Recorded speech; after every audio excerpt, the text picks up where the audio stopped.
And now on Who's Views, it's time for the latest headlines with JT and the Whotastic panel.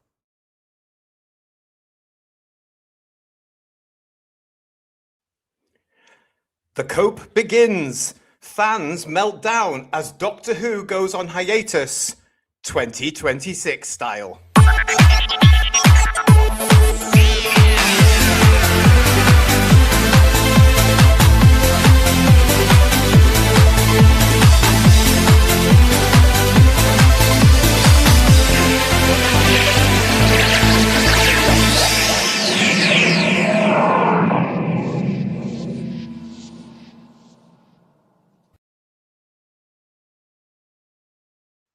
Hello, everybody. Welcome to Who's Views. It's headlines. Yes, it's your big show. It is Sunday. Indeed, it is. You know it is. It's the 14th of June, 2026. And we're going to start with getting right into this, everybody. It's great to see you all in the chat. As you can see, I'm with Paul. I am with Bedouia. Third Dr. Ian is hopefully on his way. He's been going to see the GGs today, everybody. And we've got a very special guest with you because look who's over here. Ladies and gentlemen, boys and girls, please welcome to Who's Views. This is Rod McPHEE. Hello, Rod. Hello, how you doing? Hello. It is lovely to see you. Thank you for joining us. Thanks for having me. I'm delighted. I'm delighted that you're here because let's just remind everybody who Rod McPHEE is, shall we? Everybody in the chat, because yes, Rod is the journalist that a couple of weeks ago set the BBC off in a panic with this. Out of time, hit TV show's Christmas special could be scrapped because bosses can't find anyone to play the lead character. Rod went on to say in his article that the Doctor Who Christmas special may be scrapped as show bosses cannot find anyone to play the Time Lord. They should have hired Rod because he can see into the future. The most recent series ended last May with stars leaving amid viewers' anger at woke storylines. 7 months ago, Lindsay Salt, the BBC Director of Drama, said she was delighted that writer RTD had agreed to pen a festive show for 2026. The bosses were now turning to Billy Piper, who played the Doctor's companion Rose, taking centre stage in a special that would air at Easter 2027. He went on to say that an insider said, despite reassurances that the show would be back on our screens with a new series, there's been no confirmation from execs about when that would be. They proudly announced that the Doctor would be making a comeback in this year's Christmas special, but now with less than 7 months to go, that looks like it's hanging in the balance too. The problem is that they have found it difficult to find anyone who'll take on the part of the 16th Time Lord, partly because it now feels like a role that comes with all the baggage of the most recent series. There are fears that even if they do manage to pull something together, it is going to be a poor cousin to previous Christmas specials, which fans have always been adored. They have found it difficult to find anyone to be the 16th Time Lord, partly as it feels like a role that has all this baggage. Announcing the festive show 7 months ago, Lindsay Salt, Director of Drama, said the BBC remains fully committed to Doctor Who, which continues to be one of our most loved dramas, and we are delighted that RTD has agreed to write for us another spectacular Christmas special for 2026. Yes, Rod, where can we start with this? I mean, I've said to you, haven't I? I reckon that it was because of your article a couple of Mondays ago that set this whole thing off with the BBC going, we must say something, we must say something, we must say something. And I don't think if it had been for your article, I don't think the BBC would have said anything at this particular point. No, maybe not, because I think the article went out, and then I seem to remember Russell T Davies appeared on Radio 2, or was it Radio 5? No, Radio 5, I think it was. And it was then that he said, oh, the BBC are going to be putting out a statement. And I must admit, I was quite surprised. I didn't expect them to do that. I thought that they would flounder along for a few more weeks and months and then maybe put out a statement. Then I wasn't expecting them to do what they did this week, if I'm being completely honest. I just thought I'd write the story, they'd write it out, but quite why they decided to do it this week, I don't actually know, because I suppose they had another, 7 or 8 months to go, and they could have sort of waited for a quiet news day, a busy news day, and then dropped that, and then there wouldn't have been quite so much attention on it. But there was a lot of attention on it. There really was. We've got a lot of people saying hello to you in our chat, Rod. Richard Brooks is saying, Rod, well done. Your journalism forced the BBC to acknowledge and address the issues. And Funky, thank you for your super chat there. Yeah, Rod is indeed an important guest, really important guest. It is strange that it just came out now, isn't it, guys? Because, you know, Rod writes his article, RTD gets shoved onto the Gary Davis breakfast show, mainly, Rod, to talk about Tippy Toey. But they have to talk about it, and it felt forced as well. That I mean, you know, I saw it on the Tube of Who, and it did feel forced. That little bit added into it. Oh, we're going to have to do about Doctor Who. And then suddenly this. A lot of the BBC shows, as we know, Rod, have now all gone out to tender. Yeah. In your experience, has there ever been anything in the same sort of state that it is when it comes to Doctor Who? That's a really good question. I can't remember something like this happening. Well, look, I say this as a Whovian. The last time I remember something being as big as this was when it got cancelled after upshelved after Sylvester McCoy. You know, it's that kind of level, and it's quite interesting because I know I'm perhaps jumping the gun here, but when you've got people like Moffat and Davies talking about, oh, it's going out to tender as if that's a panacea. Well, I'm sorry, but actually, what does that mean? That means that they're saying to the world, well, look, do you want to do this? And what if the answer's no? What if those production companies that could do this go, well, thanks very much, but as we're using the term quite a lot, you know, it's a bit of a poison chalice. We'll pass on it. Now, that then begs the question, well, then might it still get cancelled or shelved, or will they look for a more radical solution, which is what I suggested in the column on Saturday, was, do they go, right, well, maybe it's partly because the BBC are involved. Maybe the BBC, and I know this is heresy, needs to say, right, well, should this be passed on to a streaming giant or another channel who might do a better job on it? But I don't know what you guys think of that. I mean, is that complete heresy to suggest it not be on the BBC? Not for us particularly, because we're kind of not really fans of the BBC anymore. What makes me laugh, though, is the fact that Russell's mansplaining tender, which is interesting, I have to say. Yeah, that was terrible, actually, wasn't it? Yes. That was cool. I mean, he really spoke down to the audience. Yeah. I mean, you know, it's a show business term. It's an entertainment term, Rod. We'll just explain what tender means. So none of us have been in business or in show business or whatever before. And we're actually going to be showing that clip a little bit later to you if we have time, Who viewers, if you've not seen it, but get your sick bucket ready right now. Digby, thank you so much for your super chat here saying, I would have some pity for RTD and those around them, but they were atrocious to fans, so no tears for these knaves. Their humiliation was well earned. Absolutely, it was.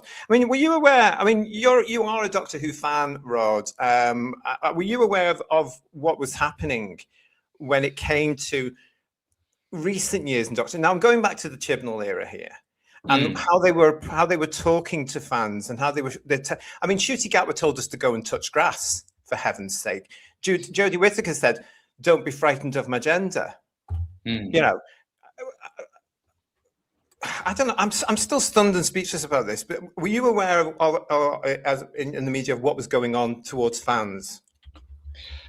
We got anecdotes here and there, but only anecdotes. I mean, there was one anecdote about, but I mean, look, I'm not saying that this is true, but there was one anecdote about, and you guys can probably put more flesh on the bones, about when Ncuti attended one of your guys' conventions, but he didn't quite embrace the fans in the same way that, you know, other doctors have in the past when he attended. You know, he didn't seem to want to have pictures taken and talk to the fans quite so much.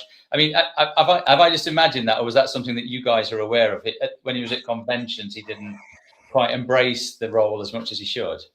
Well, yeah. I mean, we have talked about that. We have talked about the fact that he also went after his. I mean, you know, they had to go back and reshoot at the beginning of 2025 because he suddenly something happened with Ncuti, and he suddenly went, I'm not staying on. Now, at that point, and you can maybe shed some more light on this, I was hearing Disney were gone. They had been gone by Christmas 2024. So they had to because Gatwa came back and said, well, in that case, then if we're not going for a third, I'm not going to do it. Yeah. I mean, I heard similar. I mean, look, I, as a journalist, I can't say this is definitely what happened, but that's what we heard, because any claim like that we'd have to put to the people involved. But yeah, we were hearing a lot of things to that effect. But one point I want to, if you don't mind me mentioning it, you brought it up earlier on, was that when Russell T Davies was talking on the radio this week, he made a big point about the fact that papers were saying Doctor Who has been cancelled. And actually, I might be wrong here, and look, please do correct me if I'm wrong here. I don't think any of us actually said Doctor Who has been cancelled. We made the point that this was a very, very, very bad state of affairs to Doctor Who, Yes. And it might be getting shelved, put on ice, and an uncertain future. But he almost threw an accusation at us that we'd never done. We'd never used that word. And then suddenly he was trying to make us look stupid for having used a word that we'd never used. I certainly never said Doctor Who has been cancelled. We might have used a term like, virtually killed off, because that's what has virtually happened. But or did any of you notice the word cancelled in any newspaper stories? Because I didn't. Yeah, well, BBC News's own reporting of it said that the Christmas special had been cancelled, which it has. Yeah. Beyond that, yes, the tender process will begin, but that's not a guarantee of a future for the series, because Disney Plus haven't come away with a hit on their hands, so it's really difficult for any other production company to confidently invest the level of money that BBC Studios will inevitably look for to continue the show. So yes, okay, the more technical term for the series as a whole is on hiatus, but as far as the Christmas special, that is absolutely being cancelled. That is not happening. Yeah. But he seemed to be suggesting that we were saying, okay, the Christmas show has been cancelled, and therefore the whole thing has been cancelled. But nobody ever said that, and it just felt like an utter red herring from the fact that. And also the point is this: his chapter of Doctor Who has now been cancelled. Yes. That whole dire chapter that you guys presumably hate has been cancelled. I think that's the important thing. I think talking about future cancellation was just an utter distraction, and from the fact that he, as the Doctor Who showrunner, has been cancelled. Absolutely. It's like he's trying to save face, isn't he? He's trying to not admit defeat, that he's been cancelled himself. The show's been cancelled, his era, as you said, and he's just trying to save face. I think that's what it is, I think it definitely is, because I get this feeling, Rod, and I've said this to you, and you won't be able to say anything about this, but I can say this. I think he's being told, that's it, it's enough. You've made this property that we have. This is BBC Studios. You messed it up, and you and Bad Wolf can now toddle off and go, and we'll do something else. Hence this new thing about return to tender. Let's get out there and see what we can do. Yeah. How long do you think this could last, though? Because we've had a lot of people, there's a huge fan meltdown that we're going to be looking at later on in this show. And there's still a small minority of fans who I feel for, Rod, because they're completely and utterly insane, quite frankly. And they've never known time without Doctor Who. I mean, Paul and I have, you have, when we had 15 years of this thing, not on. And it was fine, it was lovely. This lot are just, and now they've had a year, they're about to have another year, they could have another year after that. And there are still some people saying, no, it's going to be back on in 2027, late 27 or the beginning of 28. From an industry inside, from what you hear about what goes on, not just with Doctor Who, but the business itself, because the British business is insanely bad. What do you think as an estimate? I mean, if I had to put a figure on it, I'd say at least 2 or 3 years, absolute minimum. Because if they're going to bring it back, and they've sort of made themselves a slight hostage to fortune, if they're going to bring it back bigger and better than ever, they're going to have to invest a lot of time, a lot of money, and a lot of thought in how they achieve that. They're also going to have to let the dust settle on this very dire chapter. I mean, that alone would take like a year or two. I just don't think any production company would touch it with a barge pole at the moment. And even then, when they do consider it, it's going to take them a good couple of years just to get it from being what it is now to what it needs to be. There's no point in bringing it back just as sort of poor as it's been, it's got to be going back to what it was like in 2005. I don't know if that's Doctor Who heresy or not, but I mean, personally, I love the age of David Tennant. If they can take it back to even just what it was then, that would be great. But I think you're looking at a good 3 years minimum.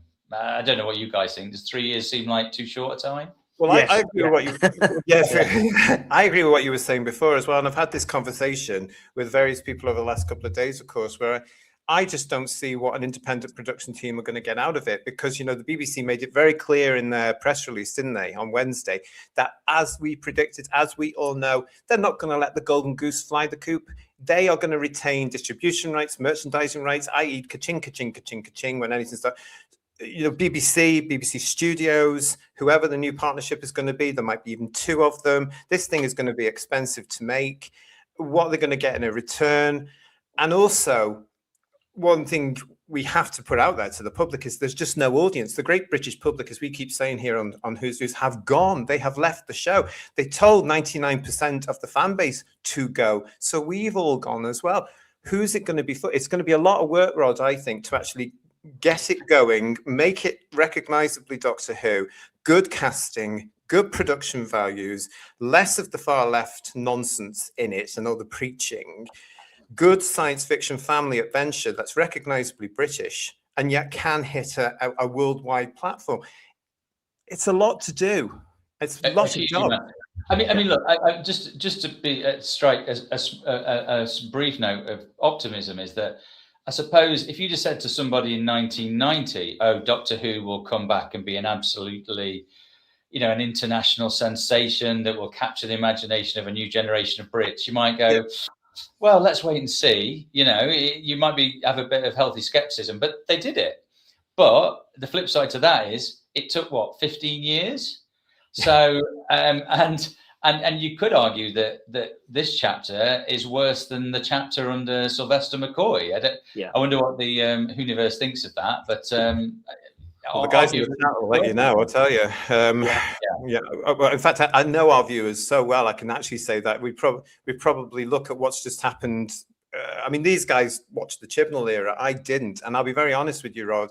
I didn't want a female Doctor in 1981 when Tom Baker threw that joke out. I didn't want one when it actually happened, so I didn't watch. But this lot did. A lot of the people in the chat did, and they drifted off from that moment on because for whatever was going on. And then watching the Gatwa stuff, I mean, it was just painful. And it finished with that reality kitchen sink episode, which was the worst piece of television I've ever seen in my life. And you could just see Russell's desperation and thinking, what are we going to do? Terrible stuff. Terrible. I think that... Sorry, Karen. I was going to say, I think the trouble is that with Doctor at the moment, the IP is not that valuable anymore. So trying to sell it is going to be really, really hard because it's in such a bad place. So it's not as valuable as the BBC used to think, or it was 10 years ago. So trying to get a streamer to buy it is going to be very tough. Well, I agree, and especially when you've had Disney already involved. Yeah. They're just going to look across, and if you're a Netflix or a Prime Video, and you go, well, why the heck could we do something with it that Disney couldn't do something with? But of course, I mean, I don't know the exact ins and outs of it, but I'm guessing the problem there was that, okay, Disney pumped in the money and Disney helped to make it a global thing, or more of a global thing than it already was. But ultimately, control lay and rested with RTD and the BBC. And that's the problem. I mean, maybe someone at Disney is now saying, well, actually, now that we can take control of it as a whole, potentially, we might be more willing to pump the money in. But I don't think Disney will go near it again. But maybe one of the others. No. I mean, they haven't even chosen to show that spin-off thing, The War Between the Land and the Fish.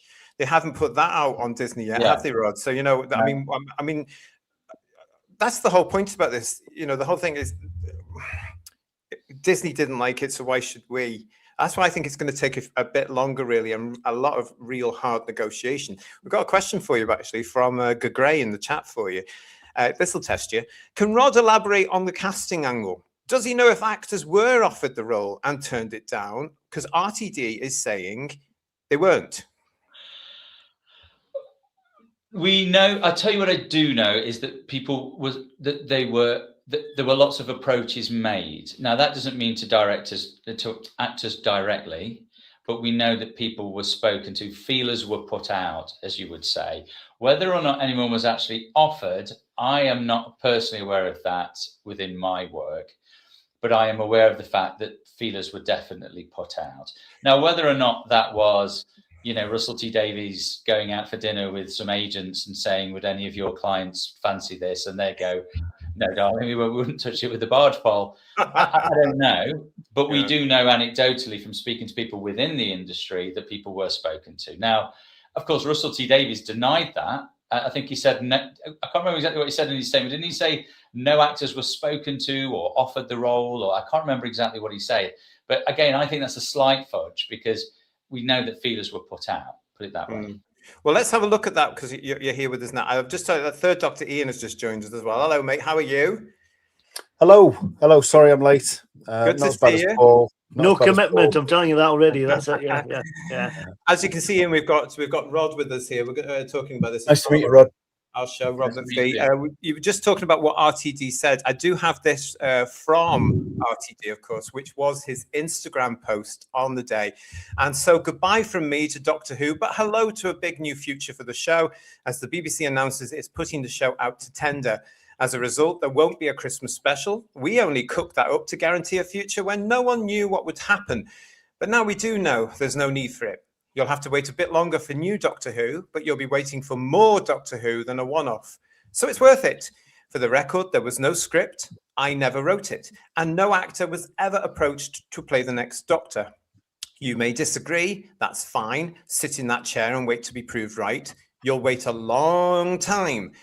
Now I'm as excited as anyone to see what comes next. Will they keep the theme tune? Will they lose the blue box? Will they bring back the drive-in? It's all up for grabs.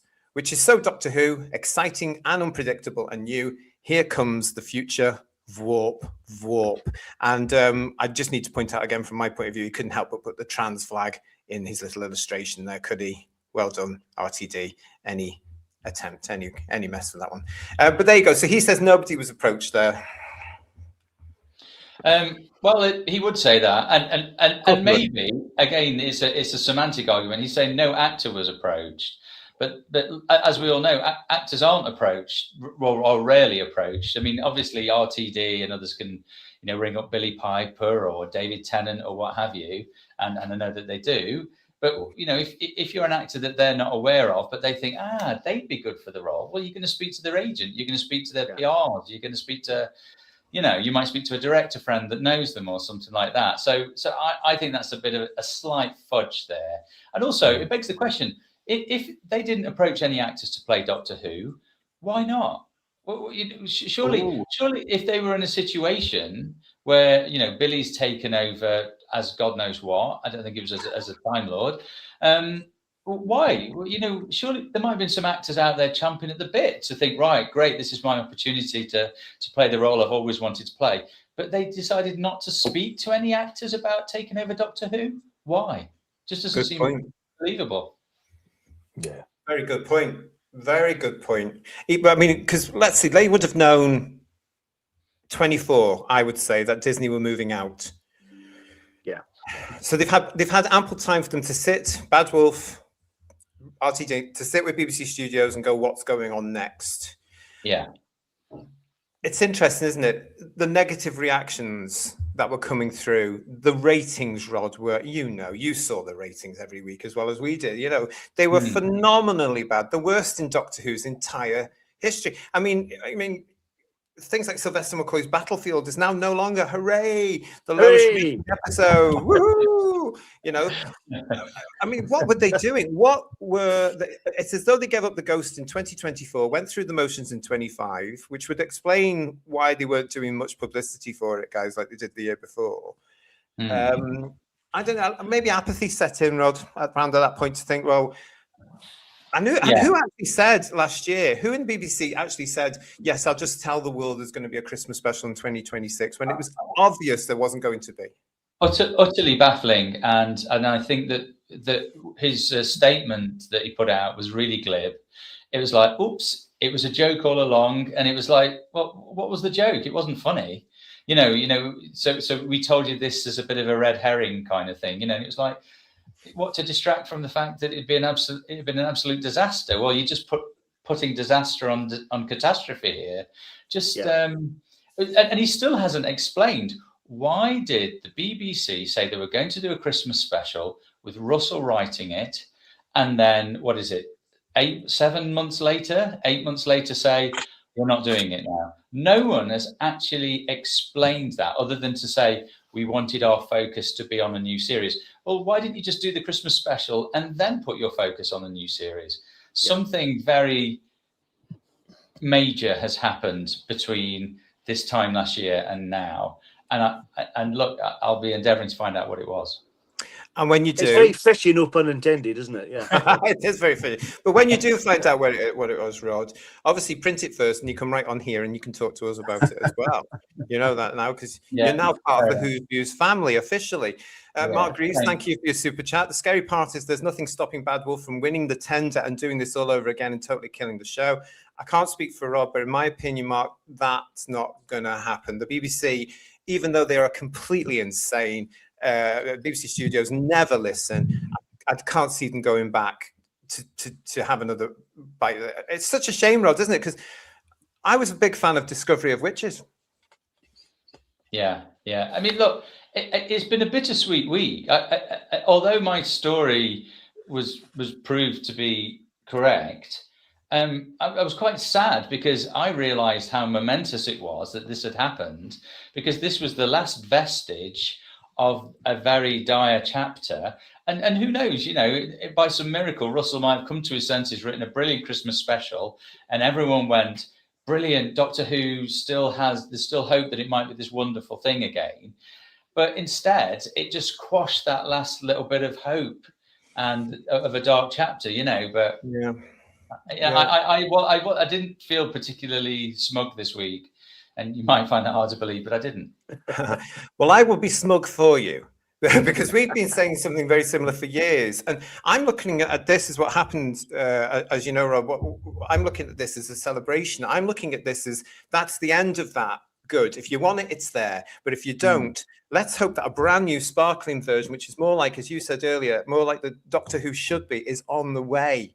Hopefully with a production company who is mature and adult, to not be bending the knee to lots of ideology or current modern day things, and just have a Time Lord in his TARDIS traveling through time and space, fighting men in rubber suits. That would be brilliant, I think.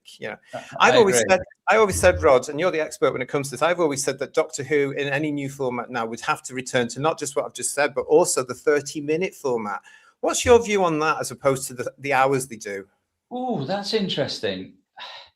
I mean, I think that fans and devotees would probably like the 30-minute format. What about the public?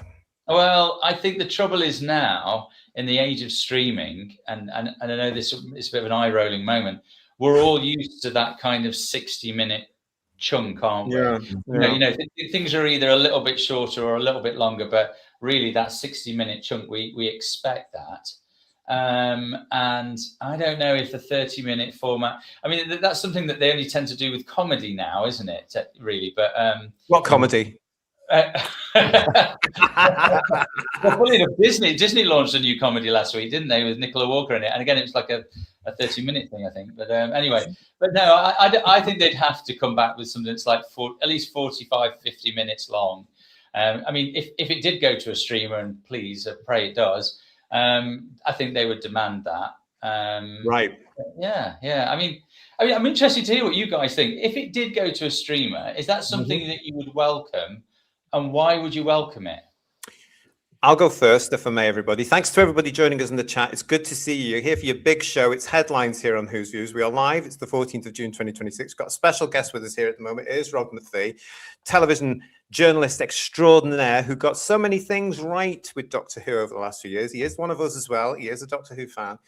Right, answer your question. I've always said, Rod, that the BBC, God love it, has always missed the opportunity. As far as I'm concerned, it already has a streaming platform there called iPlayer. So I've never understand why outside of the United Kingdom they charge customers outside the UK a monthly subscription to buy in, because we all know they're tapping into it anyway through VPNs and all this. We know they're getting into it. It's paid for by the license fee. So I don't know why they just don't treat it like a streamer. They could get a partner to say, right, okay, outside of the UK, it can go on to whatever, but inside of the UK, it goes on to the iPlayer, and that remains in the BBC family that way. And then BBC One, as we know, will probably want to have it on BBC One as well. They can pick it up and put it on when they want. But I've always said, that's my piece. I think they should be looking more at turning the BBC iPlayer into some sort of streaming giant there. Guys, what about you guys in answer to Rod's question? I don't really mind. I mean, any streamer would be great, but it just depends on what they do with it. Because if it's anything like what we've just had, then I don't want it, you know? So, yeah. I mean, my own point of view, and I'd love to hear what the other guys think about this as well, is that at least if it went onto a streamer, they would hopefully immediately ditch the wokery and focus on the science fiction element. And also you would hope that, and I know this isn't the be all and end all of it. And I know that Whovians are sort of slightly divided on this, but I think one good thing that you could perhaps say about Disney, and please do correct me if I'm wrong here, is that you could see the money on screen that they'd pumped into it, and I thought it looked good. Now, maybe with that level of money or more, it could look just as good, if not better. But they get everything else right as well. But I mean, I love the idea that it gets the money pumped into it and it becomes this, properly 21st century thing. But I'm guessing some Whovians might not like that. Some of them might like the wobbly scenery and rubber suits element to it. Scenery? How dare you, sir? Listen, I have to question you there, because I've often said on the show, I can't see where all these multi-million pounds went into the Gatwa version, because it looked exactly like the version I'd left with Capaldi to me. I mean, I don't think CGI is the big all and end all. I mean, I still say that they used it to go on lunch salaries and taxis, but that's just me. Ian Badouia, what do you think about what he's saying there? Oh, Andy's saying to us in the chat, a streamer would ruin it, in my opinion. They would demand full creative control, and that could spell disaster. Well, that's what Russell had, wasn't it? So yeah, and to be fair, someone's got to have full creative control. And if you imagine, I don't know, say I can't think of an example off the top of my head, but I don't know. Say if Steven Spielberg turned around and went, "I tell you what, Disney, I'll take control of Doctor Who." Wouldn't you think, right, let's see what Steven Spielberg could do with it?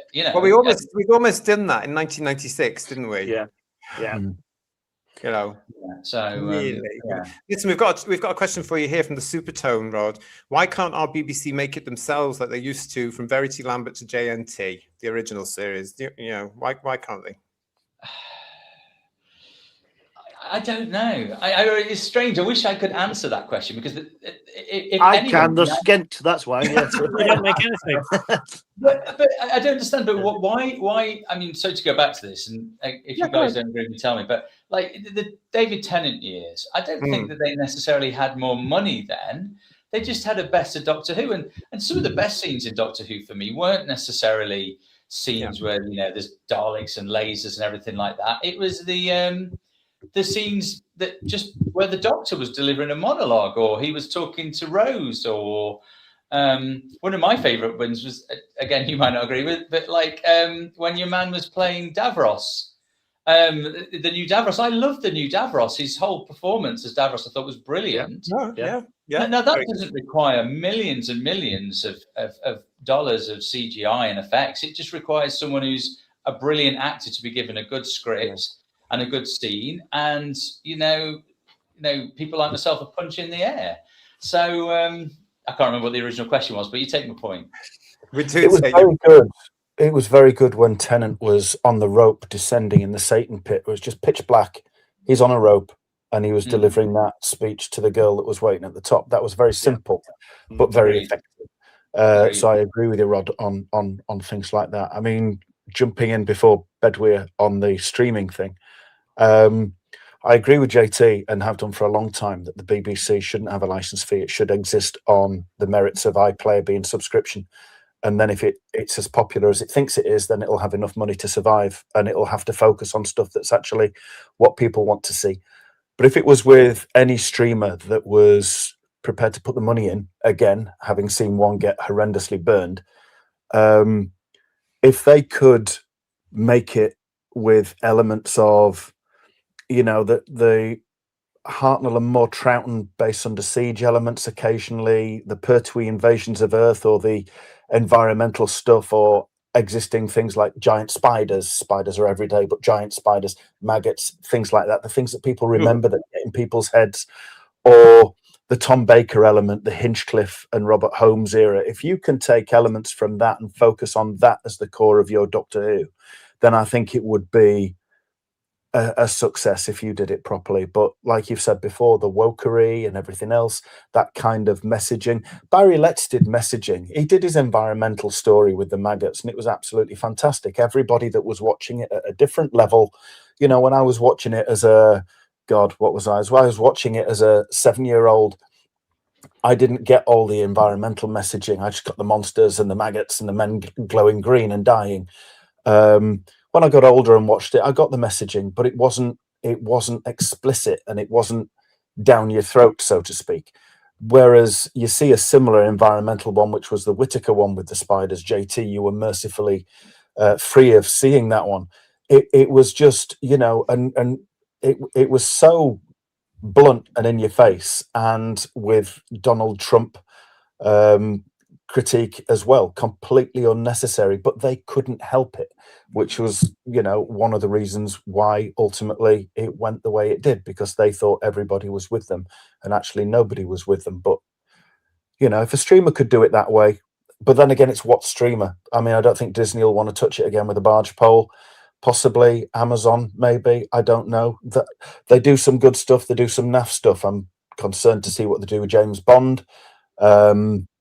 But I think Amazon produce Reacher, don't they? I think Amazon produce Reacher. I love Reacher. That's brutal, visceral, but really, really good. And I think relatively true to the source material. So, if they do it right, they do it good. But, any of those really. That's my thoughts. I don't know, Bedweir?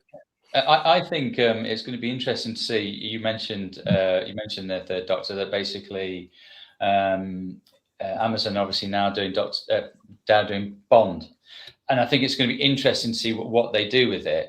Not so much the movies, because I think the movies will always be pretty brilliant, but there's lots and lots of talk of them doing TV spin-offs, which isn't in itself a terrible idea if it's done well. But let's wait and see if it is done well, or whether, as has happened with Bond, it nearly wrecks the franchise.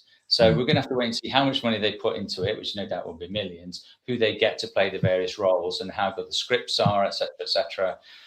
But I think that's another big British character. We're going to have to wait and see whether a streamer can actually handle properly. And at this point, I have to actually put out my every now and then message to Toby Whithouse, who I believe is going for a series of 3 of Bergerac.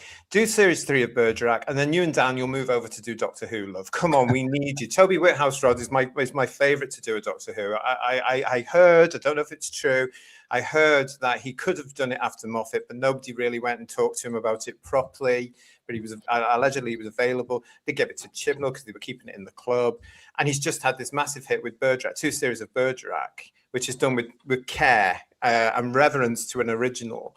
And he's a big Doctor Who fan, so that would be my particular choice there as well for Toby Whithouse to come. Do you think it needs to be done by a Doctor Who fan? No, absolutely not. No. Because I almost think sometimes you can be a bit blind to things when you're a massive fan, and perhaps you need a degree of objectivity to be able to do something. Because I think, I don't know I'm pronouncing his name right, but Denis Villeneuve is doing the new Bond films.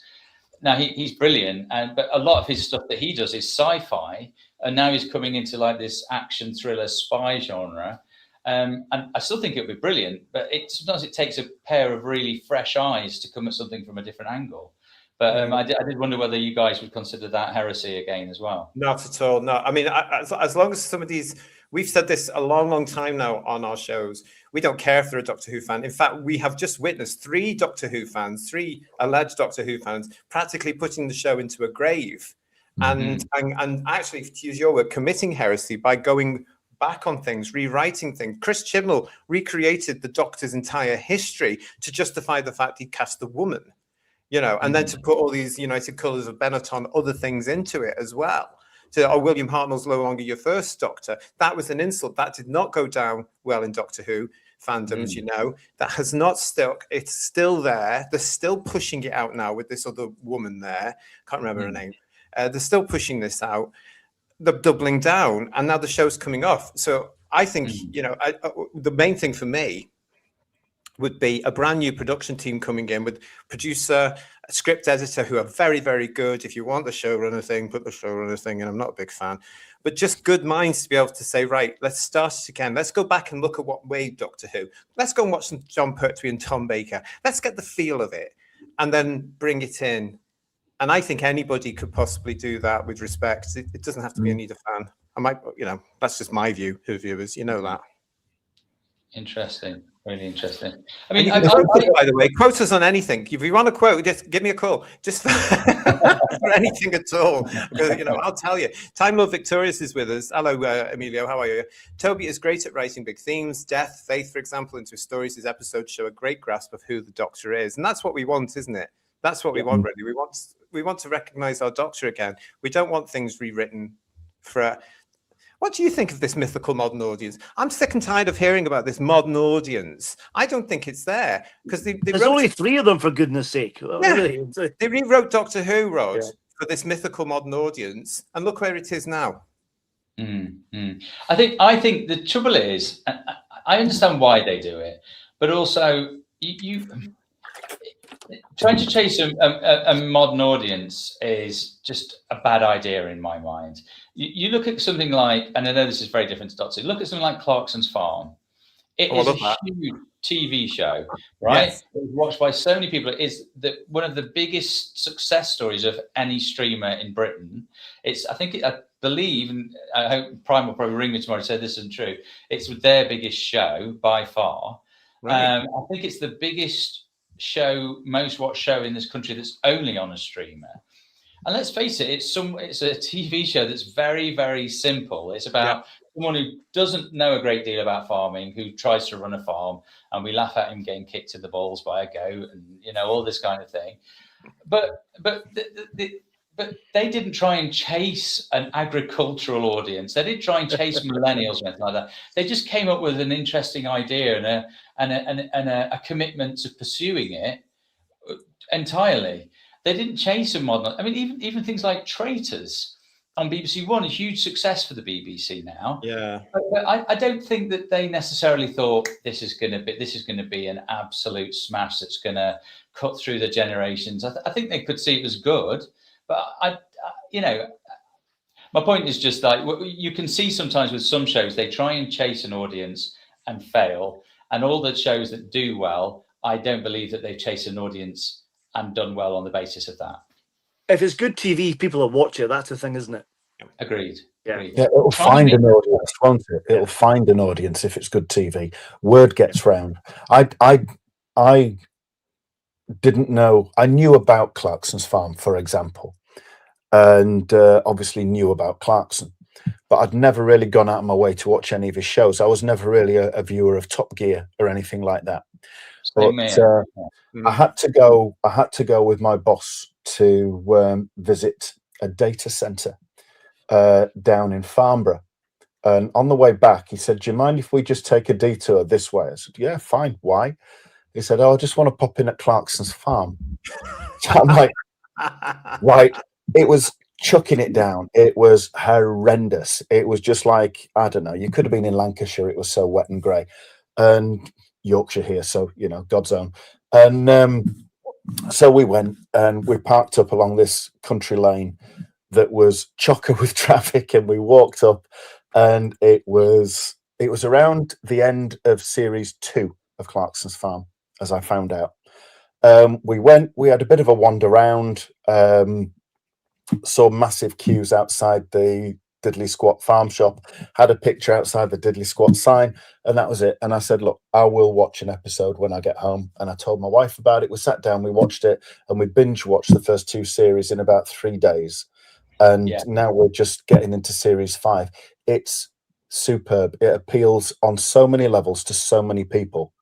It's just brilliant. It's done wonders for the British farming industry as well, because it gives them a voice that they wouldn't normally have, especially in times when we've got people in Downing Street that just seem borderline insane.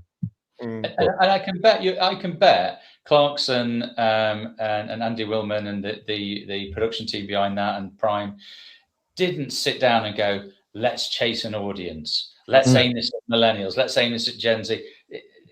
They would have just gone, here's an idea, let's just do it and see what happens. They probably would have had a very clear idea of what they wanted to do, but they just did that.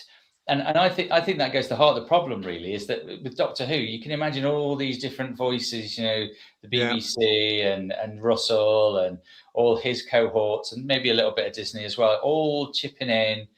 And what you just end up with is this mush of nothingness. Whereas Clarkson's Farm, it would have been a very clear idea and, crucially, not chasing an audience. I think chase an audience at your peril. I totally agree with you. And the fact with Doctor Who now, things have changed. And we've said often now, when the show came back, 2004 for a 2005 broadcast, it had an inbuilt audience because we were all there. We were there ready to welcome it back. We did our bit. We did our bit by saying, Doctor Who's coming back. Christopher Eccleston's the Doctor. Russell T Davies is writing it.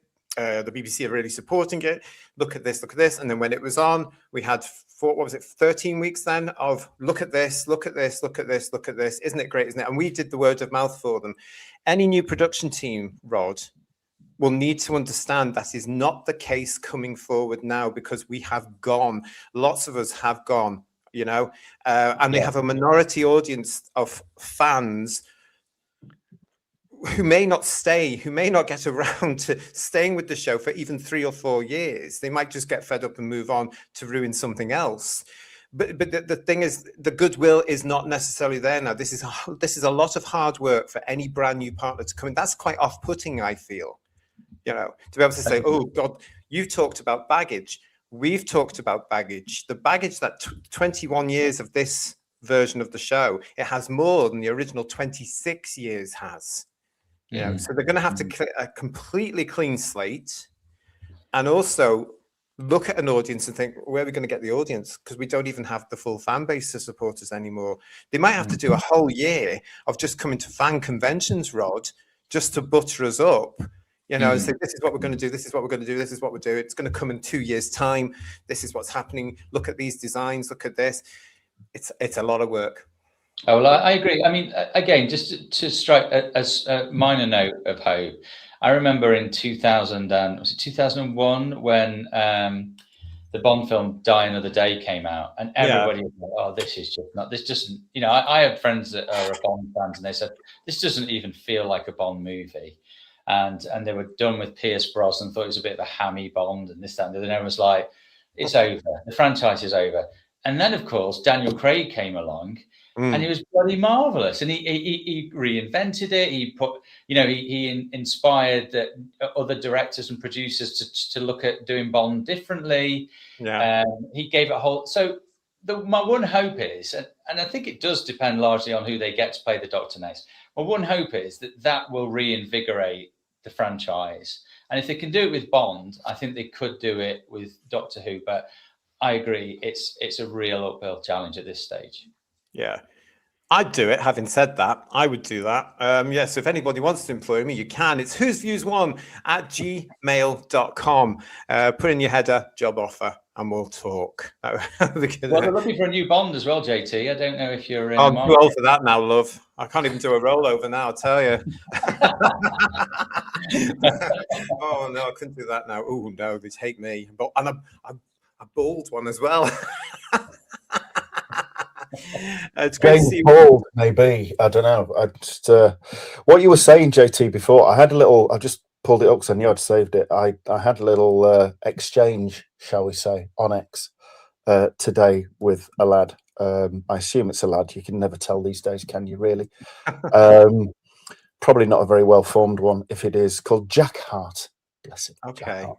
Hello, Jack. And he said the fan base, meaning the classic Who fan base, and through the 90s, the fan base didn't promote Doctor Who in 2005, in my opinion.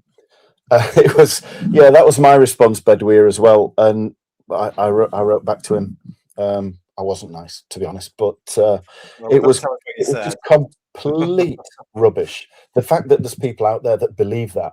I mean, it was probably, I don't know, a fetus in 2005 anyway, so we don't know. But we know full well the fan base played a huge role, and RTD actively courted us to do that bidding, which we were happy to do at the time because we all wanted it to be a success. But to say now in 2026 that that didn't happen is just an absolute denial of reality. It really is. And of course, we killed it as well. No, that's exactly what I'm saying. Too much grass touching, wasn't it? Yeah. I mean, it's been a hell of a week. Stay with us here on the show, because we are going to be looking at some of the meltdowns that have been have been occurring this week in fandom. As I predicted, I've been very worried, Rod, about certain elements of fandom over the last 3 years, because it was very obvious to me towards the end of the Shooty Gatwa series this wasn't going to last. I just knew. I just thought, no, this is not going to get past 2026. And then there were all these fans, as I said earlier, that hadn't ever had Doctor Who off the screen for more than a year. And they are having the meltdowns I predicted. And I just hope to God that they don't do something stupid. Kicking off on social media is one thing, but I just hope that they are secure enough to get through the reality of life, because they all live in this sort of weird bubble. It's very, very strange. But, the majority of fandom that is sane, as I say, and also on that, when we come to audiences, the British public, they don't care. Yeah, I mean, for me, I was really hopeful when Shooty took over, genuinely. And the episode for me that really, that first episode with the spacecraft that was propelled through space with baby farts.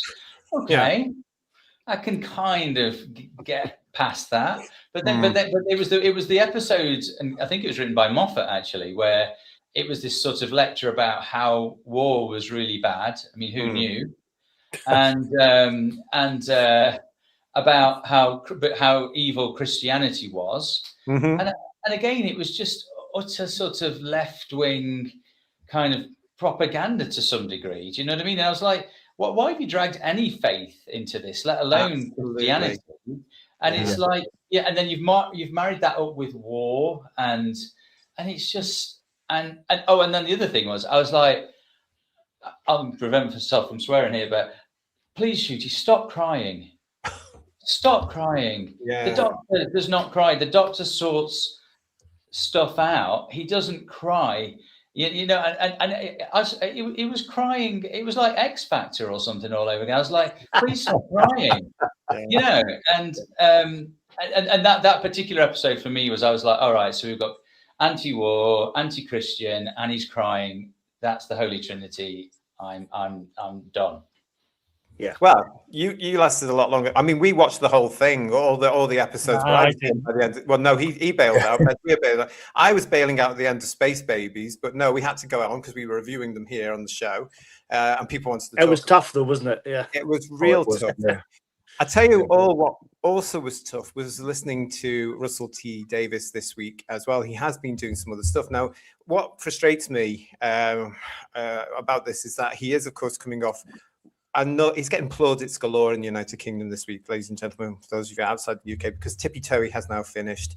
I am appalled by some of the stuff that people are thinking who actually believe that, what he is saying to them in whatever that. I didn't watch it, but I can tell you that there has been a rise in homophobia, slight rise in homophobia. And it's back down, in my opinion, don't want to involve Roz or the guys into this, but in my opinion, as you'll know, it's down to the propaganda that's been put through the TQ code, of which RTD is part of. However, getting into this now, this week, he did appear on Gaydio. Now, Gaydio, for those of you who don't know, is a radio station in Manchester, of course, on Canal Street. Where else would it be? And he did appear on the radio breakfast show the other day. So, gentlemen, I'm going to do this live with you now. Let's have a look at what he said, shall we? Here we go. It should come up for you now. Can you see that? Are we going? Here we go. You have officially stepped away from the show. You were the show's showrunner. And they said front runner then. Showrunner. I like that. You want to sort of pour a bit of water on all this sort of hoo-ha that's come from it. The show is not cancelled. No, it's extraordinary to see newspapers who should know better seeing the show has been cancelled. It's the opposite. It's been put out to tender. Yes. And I understand that's an industry phrase. And people might not understand what a show being put out to tender means. Equally, at the same time, those people are complaining on devices which have a search engine. Go and look it up. Being put out to tender means, and this will happen to every BBC show, it's happened to Casualty, it's happened to the weather. Weather? This is the bit that gets me. He says it happens to the weather here, and he just, and the guy goes, "What? What's happening?" The weather. That's why the weather's so bad. That's it. Yeah. It's not made by the Met Office. I thought it had gone back. Oh, has it gone back? Oh, we're going really into I the missed now. We're getting nitty-gritty into of the tenders BBC now. Well, what it means is the programme is pitched to be made by an independent company. Yes. Opposed to the BBC. Independent companies include BBC Studios, by the way, which is separate to BBC service.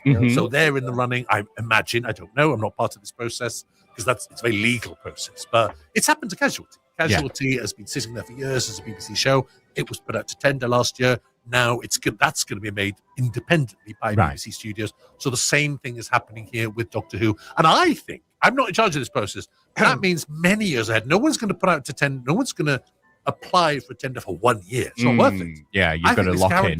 You've got to lock in just to make it financially worthwhile. So I think this guarantees years of the programme. But no, go ahead and call it cancelled if you want. You're wrong. You're literally wrong. I wanted to... Okay, so that's what he was saying there, everybody. Okay, so it's what we were talking about before, really. But to hear him as well, I mean, I don't know. There's something doesn't fit for me in all of this, everybody, and it hasn't done for a while. Especially when you can go back, and this is our 160th headlines edition. So hurrah to us! But we do have, Rod, a hell of a lot to go through, including this. From the 14th of April 2025, Doctor Who boss Russell T Davies says he's planning seasons 4 and 5 after hiatus hint. So all this was coming through at the time, wasn't it? Really? Lies, all lies. We had this one as well from the Radio Times. Doctor Who has not been shelved on the 18th of February 2025. There could yet be more television adventures for the 15th Doctor. I mean, by the way, that one there, the response, Doctor Who has not been shelved, I think, but I'm not going to nail my colours to this mess.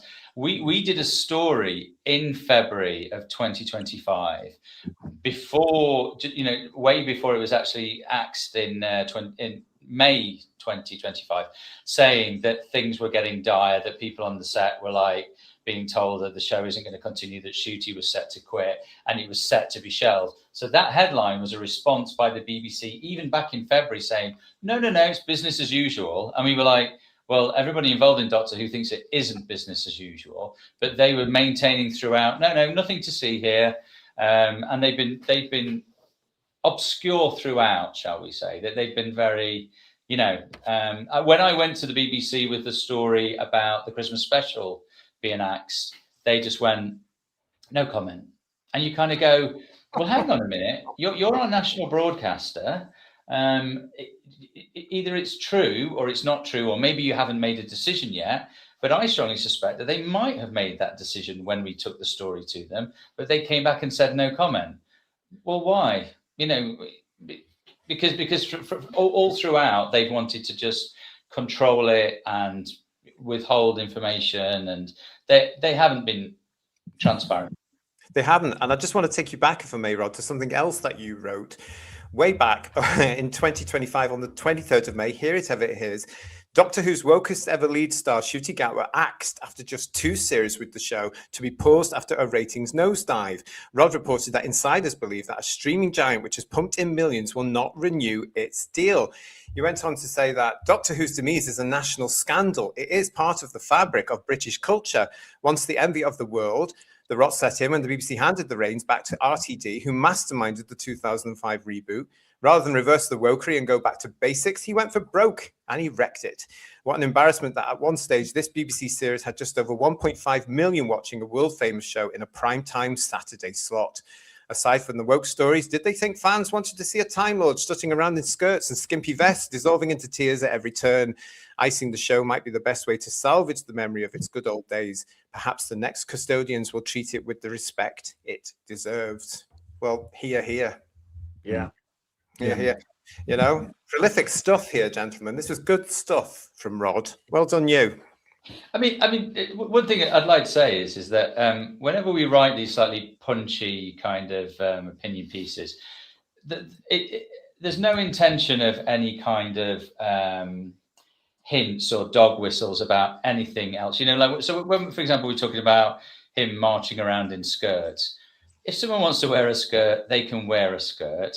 And, you know, the point is this: does Doctor Who wear a skirt? No. And you don't have to get PC on this show, you know, love, because I'm not. I see things from all sorts of different kinds of angles. But what I mean is this: is that like, Doctor Who fans want to see Doctor Who, right? Yeah. And they need to be given Doctor Who. What they don't want to be given is Ncuti Gatwa being Ncuti Gatwa. And I think that what we got was Ncuti Gatwa being Ncuti Gatwa. And it's as simple as that. Doctor Who fans and just general viewers expect one thing and they got another.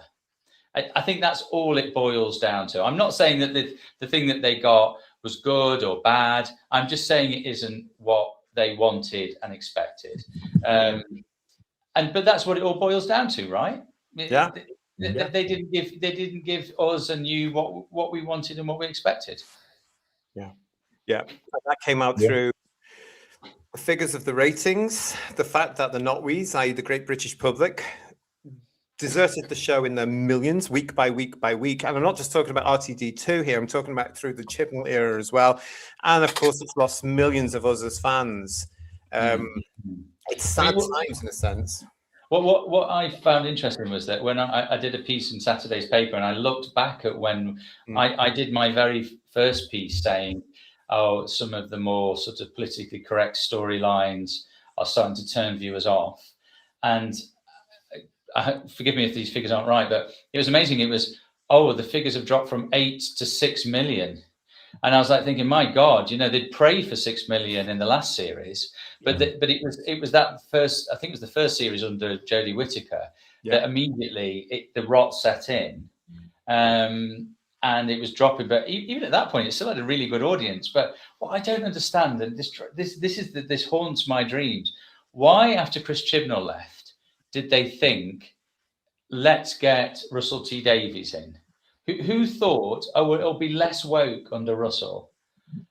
And why? I mean, one answer that's been put to me is that the BBC was so desperate to keep it going that they thought Russell would be some kind of, you know, panacea. We'll take it back to the good old days of 2005, 2006. And it just backfired on them. So totally. I mean, can you remember? I might be wrong because I was hearing... hearsay, everybody. I was hearing that the BBC were ready to pull the plug at the end of the Chibnall era. And they were going to say, right, let's rest it now. But then suddenly, because of what happened in 2020, Catherine Tate said on a live stream type thing, wouldn't it be good if we could do this again? As she's watching one of her old episodes. And then, of course, RTD and Tennant all went, yes, we could do that again. Allegedly, according to RTT, he contacted BBC Studios, said, is there any way we can do that again? And hence RTD2 was born. But did you hear anything at the time back at that point that Chibnall, as well as Whittaker, was going and the show was going down? We heard similar, but we're always slightly skeptical with that kind of gossip. But I mean, that would make sense. But those kind of anecdotes, whether they're true or not, do speak to this kind of slightly cliquey, slightly elite way of operating, you know, where someone's on the radio and they ring them up and then they ring someone else. And then, you know, what we've got is you've got a load of celebrities and writers and producers and directors and execs who are all chummy. They're probably all on a WhatsApp group, you know, and you kind of go, is this how decisions are made? about great British institutions, that they all go for lunch at the Ivy and decide the fate of this great British institution. Is that how things work, or is it a bit more broad than that? Do you actually go, well, maybe Russell T Davies isn't the best thing to save the franchise. Maybe we don't bring people back from the past. Maybe we bring in some new talent. It really winds me up that this kind of cliqueiness exists within the TV world, and what we end up with is what we've had with the last 2 series of Doctor Who. Totally agree. It's ironic as well. I'm going to agree with you on that. But it's ironic, isn't it, that you get these people going around all the time, Rod, saying we've got to nurture the young talent. Well, what is the point when they're not going to get any job anyway? Because how much new talent are we seeing coming through? And I have to say as well, again, my opinion, some of the and it's not much, but some of the young talent that have come through haven't a bloody clue. They've not been trained properly. They can't write something properly. They think it's all about feeling, and I don't know. I'm very concerned about the industry of if that's the caliber of what they are mentoring and they are going to produce. But I don't know. I think the whole thing is very hypocritical. I think it's a mess. I don't know. Do you want to hear what Stephen Moffat said, Rod, yesterday at a Doctor Who convention? I've already heard it, but I'd love to hear it again. Oh, wow. I'm so pleased he said that. Being cancelled. Yes, Christmas has been cancelled. Well, to be clear, not all of Christmas. The day will still take place, even though Doctor Who is not on it. Quite honestly, I'm not altogether sure why they bother doing that. But, yes, Christmas, and that's a black mark. I don't like the fact there's not going to be a Christmas special. There should always be a Christmas special. But there's not going to be that. But the show will return, very, very definitely. This is not like, those of us who are old, remember there was 16 years of, well, we'll maybe tell you something next week. It's not that situation, right? So out to tender is not out to grass. Out to tender means actively seeking a future for Doctor Who. It may take a little bit longer. Oh, so what? How much Doctor Who do you need?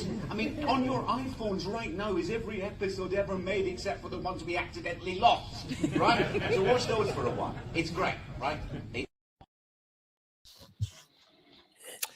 That was Stephen Moffat at a Doctor Who convention this weekend talking about it. Now, they have seemed to have come out in force, actually, and this ties in beautifully, Rod, with your point about a clique, which is what we here at Who's Views know about completely, because Pete McTeague, however you want to say that, also went to the social media earlier this week because he said on his Instagram, I know yesterday was a lot, but brave heart, because the show that we love will return, and relatively soon, because this isn't the 1990s all over again.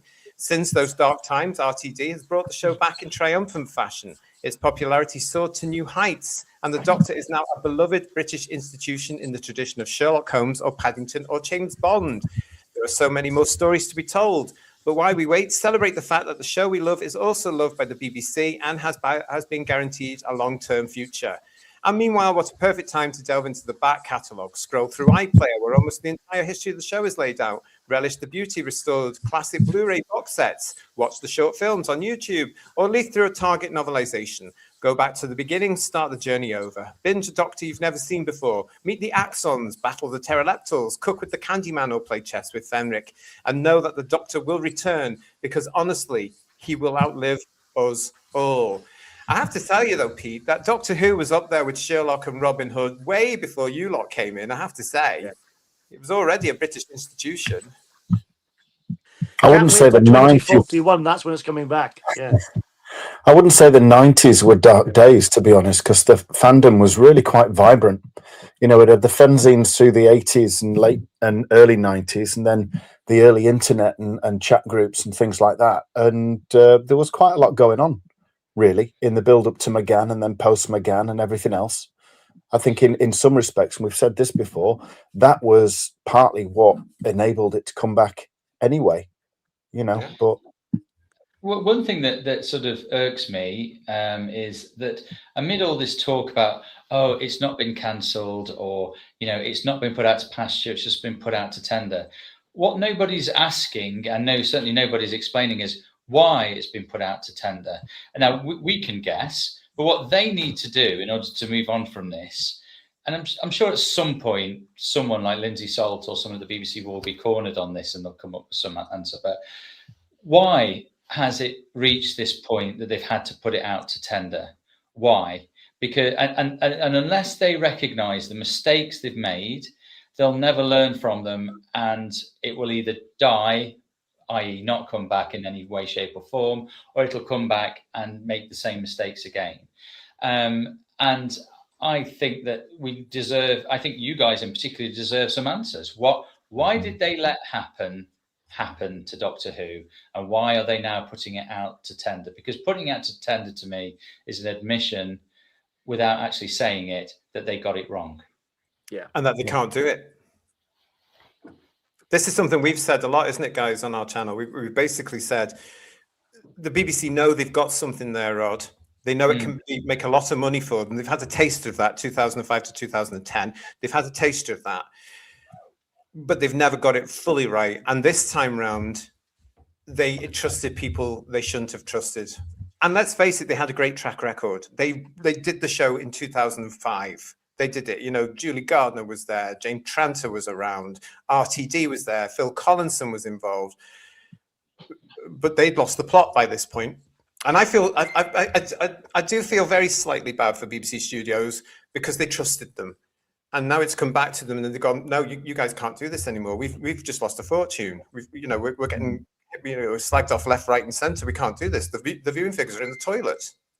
I do feel slightly bad for them occasionally, Rod. Just occasionally. I agree, and actually, I do feel sorry for most people concerned, but I just wish they'd be big and brave enough to go, you know what, we think we got this wrong, and the only way we can move on from this is if we say we got this wrong. But like I was at the Edinburgh TV Festival last year when there were senior figures from the BBC talking about Doctor Who, and they always respond in quite a assertive manner, shall we say, to the idea that they got it wrong and that the BBC could or should lose it, and their tone is always really quite, borderline arrogant about how dare you even question us on this. And it's like, right, you got this wrong.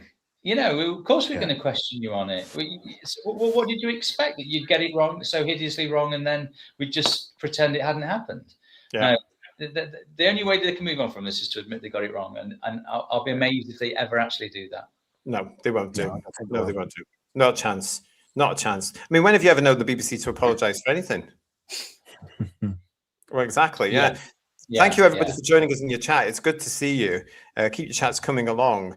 I mean, I've never known the BBC to apologise for anything at all, and I can prove it because I've got this from the BBC complaints team response from back in 2023. When I was complaining, Rod, about what was going on in the show, they said, "Thank you for contacting us. This is a standard reply, everyone," which really nerved me at the time. "We understand you have concerns about RTD and a post on his Instagram account. RTD is one of Britain's leading television writers who is currently Doctor Who's showrunner. He isn't a BBC staff member and his personal social media accounts have no connection to the BBC.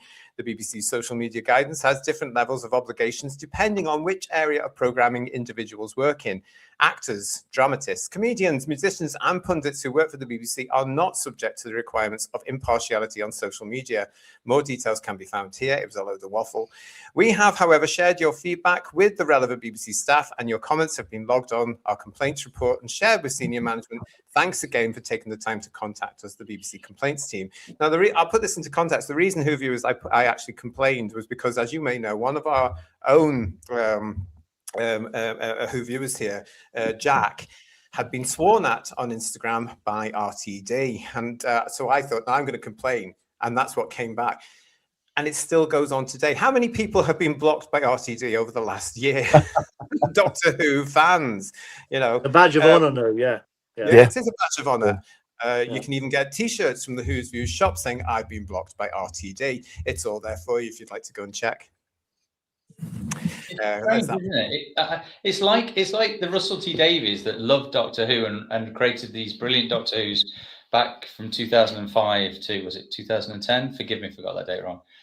It's like he was kidnapped by aliens, murdered, and replaced with this person that we have today, who almost seemed intent on wrecking Doctor Who, and now refuses to apologise or acknowledge it in any way, shape, or form. I just don't know what it was. What happened to Russell T Davies between the first batch of Doctor Who's and the ones that we've just had? What that made it so that made him go mad? He went to America. No disrespect to our American fans there, but I think it's because when I saw him a couple of weeks before he went to America, he was at the Trafford Centre buying a whole load of branded luggage. Put it that way. Very high spec, gorgeous. It was brown. Do you know the stuff I'm talking about? Anyway, so there was all that sort of stuff. And he had loads of these things, and we went out. And I said, "Oh, you're going on holiday?" And he said, "No, I'm off to America." And I go, "Oh, it's going to be wonderful. It's going to be marvelous." And I go, "Oh, thank you very much," and all this sort of stuff. And he went to America, had a flop there with Miracle Day, which was Torchwood Miracle Day, which nobody remembers because it was absolutely terrible. Then, sadly, he had lots of personal problems, and then he came back. But I think, Rob, because he got around what were used to be the gay scene, as we used to call it in America. At that point in America, it had started to evolve into this whole TQ thing. And I think he got on board with all that stuff and came back with all that nonsense that, infected Britain from then on. And he was very much a cheerleader for it all. So I think it was down to that period there.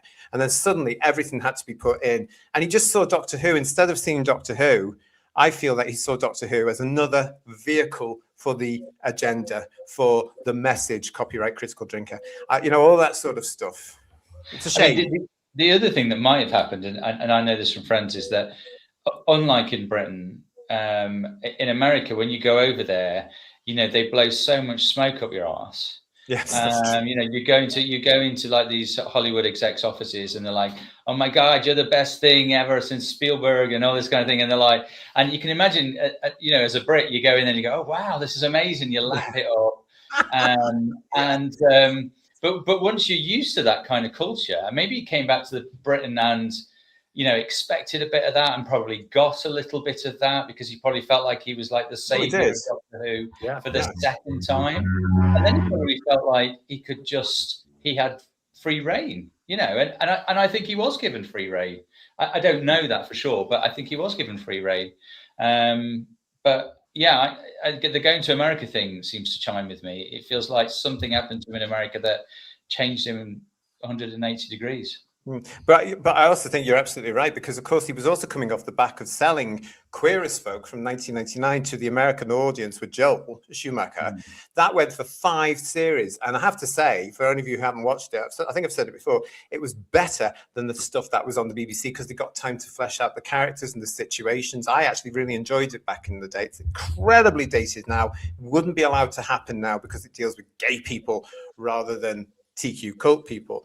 But he must have made a name. He did make a name through that as well. And the fact he went for 5 years, we know now he's also trying to sell Tiptoe to the American audience as well. So there's more ka-ching on his way there. So there's going to be more adulation over there. So I think that's part of the reason as well why he did this to Doctor Who, and he's done this because he's bang on that overt far liberal trend. I'm writing the stuff they want to hear. Oh, look, here I go. That's just the way I think. You can't disagree, everybody. I don't think he set out to wreck it, by the way. I think some people seem to think that he almost subliminally wanted to wreck it. Right. I just think he sort of projected his worldview onto it. But he doesn't own Doctor Who. The Doctor Who is owned by everyone. That's what it boils down to. Russell T Davies did not write, he's not Sir Arthur Conan Doyle and Sherlock Holmes. It's not his creation, and I think he got totally carried away with that when push comes to shove. I totally agree, and a lot of fans have pointed out the fact that they're saying it's not yours, it belongs to everybody as well. So I do agree with that. Bad Wolf, of course, did take to social media this week as well. Everybody, this was from their Facebook post, because of course they don't use X. Surprise, surprise, still is here. It has been a joy and a privilege to have been at the helm of the TARDIS alongside the brilliant RTD, they say. Doctor Who is and always will be a show that shines light into the darkness, and it has been an absolute honour to have been its torchbearer for 26 episodes with the BBC and Disney+. Thank you for joining us on this incredible journey through space and time, and most of all, thank you to the fans. Alonso. Let's hope any new version does give us that stupid language. Talking of Bad Wolf, we also had this from her Instagram as well, because of course she won't use X. This is Jane Tranter. Quiet moment on stage 6 with the TARDIS this morning, thinking about the incredible adventures I have been lucky enough to have had with it. To have been part of bringing Doctor Who back to life in 2005 was a total career highlight. And to have the honour plus privilege of bringing the show to Bad Wolf Studios to make our 26 episode BBC Disney Plus order was a highlight all over again. Hugest thanks, plus thanks again to the wonderful Welsh crews who have loved this show to the screen year after year, to the extraordinary cast, to BBC One and Disney Plus for the opportunity, to my friends and collaborators, Russell and Julie, for all the excitement, challenges and fun, to the wonderful Doctor Who fans who love the show with all their hearts. You're an inspiration. And thank you, the Doctor, for bringing hope and warmth and joy and humanity into our world. Let your next adventures begin. RTD, we will always said, where you go, we would follow, like the children of time. So watch out. Until next time, y'all. Was this photograph taken before they struck the set? Was it? Just checking. Yeah. As they were doing it. Yeah. For a group of people that maintain this show isn't dead, they all sound an awful lot like eulogies, right? Yeah. Yeah. I mean, they all sound like, "Oh, it's been wonderful. Thank you so much. Goodbye, farewell, etc." But no one sounds really like they're utterly convinced that show is coming back anytime soon, right? Yeah. I mean, you absolutely. It could just be, he says, doing what you do. I'm putting a little bit there that they have finally realised, bugger, we screwed it up. We've lost it. Had they done it properly, Rod, they could have had a fortune by now. They would have been doing series 4 by now. You know, the money would have been coming in from the toys, the games, the action figures. They could have had proper spin. Oh no. Yeah. I think the clique, I think, are kissing it goodbye now. They've just suddenly realized it's no longer their toy anymore. It's now going to go to a brand new set of people. And let's just hope, who viewers, they're not a clique as well, if and when it happens. I want to say thank you for everybody for your super chats and your chats tonight. No, I haven't been keeping them up as much as I usually do, but we do have a guest with us. Mark Greaves saying RTD should write his next script in the same hotel as Jack Nicholson would. It would solve a lot of issues in TV. I'm just saying. Very naughty, Mark. Don't get put in the corner. No, RTD's in the corner, everybody. Yes. Hopefully he'll buy a T-shirt while he's there. Yeah, it's an interesting week though, mate, isn't it? I mean, it's I think this is a story that isn't going to go anywhere, to be honest. I think we're going to hear more and more about this, don't you? And JT, can I ask you a question? I'm curious about this, and I'd love to hear what the other guys say. I didn't actually have a problem with Doctor Who being a female at all. I don't know, again, that's heresy. Because, of course, you know, it regenerates into all sorts of forms. Oh, give over. Don't start. I wasn't a huge fan of Jodie Whittaker. But can I make a point? You remember when the Master came back as a woman? Yeah. What did you think of her? I'll tell you what I thought. As soon as it was revealed that beautiful, fabulous, fantastic actress, comedian, Michelle Gomez, as soon as it was, I'm the Master, my eyes rolled and I went, here we go, she's on the way. And for me, that minute, was that 2014, everybody? From that minute, I just thought, right, that's it. The female version's on the way. What's going to happen when Capaldi, when he goes, they're going to push this. And by God, they were right. For me, because I'm so into the lore of the original show, Rod, there are Time Lords and there are Time Ladies. We had none of this gender bending nonsense. You know, I mean, does Romana now turn into a Time Lord? Does Thalia? Does the Inquisitor? You know, I mean, come on. I mean, it's just nonsense. That's a good point. Well made. A very good point. Well, I've been making it since 2014 because honestly, I mean, I've told the guys, haven't I? I've told this story who viewers all the time. When they announced Michelle Gomez was coming into the Capaldi first series, and I saw that publicity picture of her in that Mary Poppins outfit, and it was Michelle Gomez, I was like, yes, fantastic, a decent actress with beautiful comic timing, and a new, because she was, you might remember, she was called the Guardian of the Nethersphere, which I thought was a fabulous Doctor Who title for some prospective new villain. So I was really excited about seeing her coming up and then they copped out, and I just went, oh, for Christ's sake. No, I agree with you, JT. I think she was great as that character, but not the Master or Missy. If she was someone else, it'd be more interesting. But the trouble with the female Doctor is the choice of the actor. Not every actor can play the Doctor, and I think Jodie Whittaker was Dr. Mateel anyway. If they got a stronger female actor, it may have worked, but I don't want a female Doctor either, to be honest. Yeah. Fair enough. Yeah. And as Farsight's saying, the Doctor is male, end of. This is what they've got to, and Marie UK, just to prove the other side of the point, is saying, Marie is saying to us, I hated the female Doctor and the female Master. But this is what's happening. This is where most of us will agree. This is where it started to come in, this unnecessary pandering to an audience that wasn't there. The gender changes were unnecessary. They shouldn't have happened. Can you imagine, Rod, if Michelle had been given her own villain to create, develop, the Guardian of the Nethersphere? But no, they had to make it into a tired old villain. No, we love the Master, but tired old villain. No, I mean, no. It was such a shame, missed opportunity. I mean, they did it with the Rani. They didn't change the Rani when they brought the Rani back, did they? They didn't change her into a him. No, that's not allowed. Got a lovely actress to play her, wasted her completely. Literally, yeah. It's a thing now in TV, though. I mean, ITV are turning Dale and Pascoe into two women. I don't know if you knew that. Yeah. I did not know that.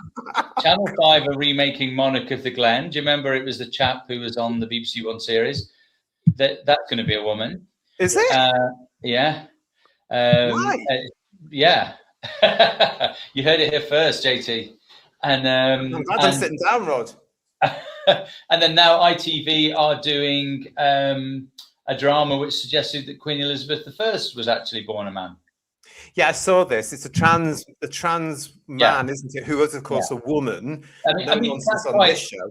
That's quite interesting. That's a long-running myth. But the point is that there is this kind of there is that approach to things in TV right now. You know, let's turn things inside out and see what happens. Well, they don't do a male Miss Marple, do they? There's not going to be a Mr. Marple. God forbid we do that. You know, I always want to be the first male Miss Marple. I've got a lovely pork pat at a high end. I've got the handbag ready. I have to wear a suit, though. That's the thing. Yeah. Who were the ones, the historical characters, the females? Which queen was it? They portrayed it as a black lady, and another one was a black disabled person. It's just like, come on, please. I want to see Nelson Mandela played by Nicolas Cage or something like that. Just do it for badness and watch the explosions. And it shows you the fact that it would kick off big style if you did any of those things. Shows that we're not an equal society. We're not fair about these things. It's just ridiculous pandering. The Doctor, for me, is a male character. You know, it is our audience as well, because Rod, you've set them off there. Legion of James saying there was no need for a female Doctor. Why not just create a new role of a female Time Lord for a spin-off? Maybe because they just wanted to erase the male role model. Emilio is saying to us the female Doctor failed. The Doctor is fundamentally a male character, and everyone deep down knows this. Anything else in the show will never bounce back. Yeah, there's a lot in the show. They did it, JT, but they always said it wasn't going to be kind of like a gender war scenario. But yet Jodie Whittaker was announced and immediately said to all the fans, don't be afraid of my gender. What does afraid of her gender even mean, the silly bint? But I don't know. You then got the initial adverts of her coming on with a glass ceiling breaking. Yeah. And then you have that... Subtle. Yeah, you have that Time Lord character that regenerated, the general that regenerated into a woman and immediately said, how do you cope being male? And all this kind of... Of course it was. Yeah. It was entirely that way. Only one way, of course, but it was entirely gender conflict orientated, and it was just ridiculous. We've got Digby for a super chat saying to us, TV executives, Rod, they learn nothing and they forget nothing. Thank you for that. And Mischief is with us saying to us, are they going to make Cagney and Lacey two blokes that are straight? Well, that was called Starsky and Hutch, wasn't it, really? Yeah, it was. Yeah. Don't you dare touch Cagney and Lacey, people. I'll be kicking off if you do, I tell you. Honestly, don't you dare. Go and look at TJ Hooker or something. Can you imagine TJ Hooker as a woman?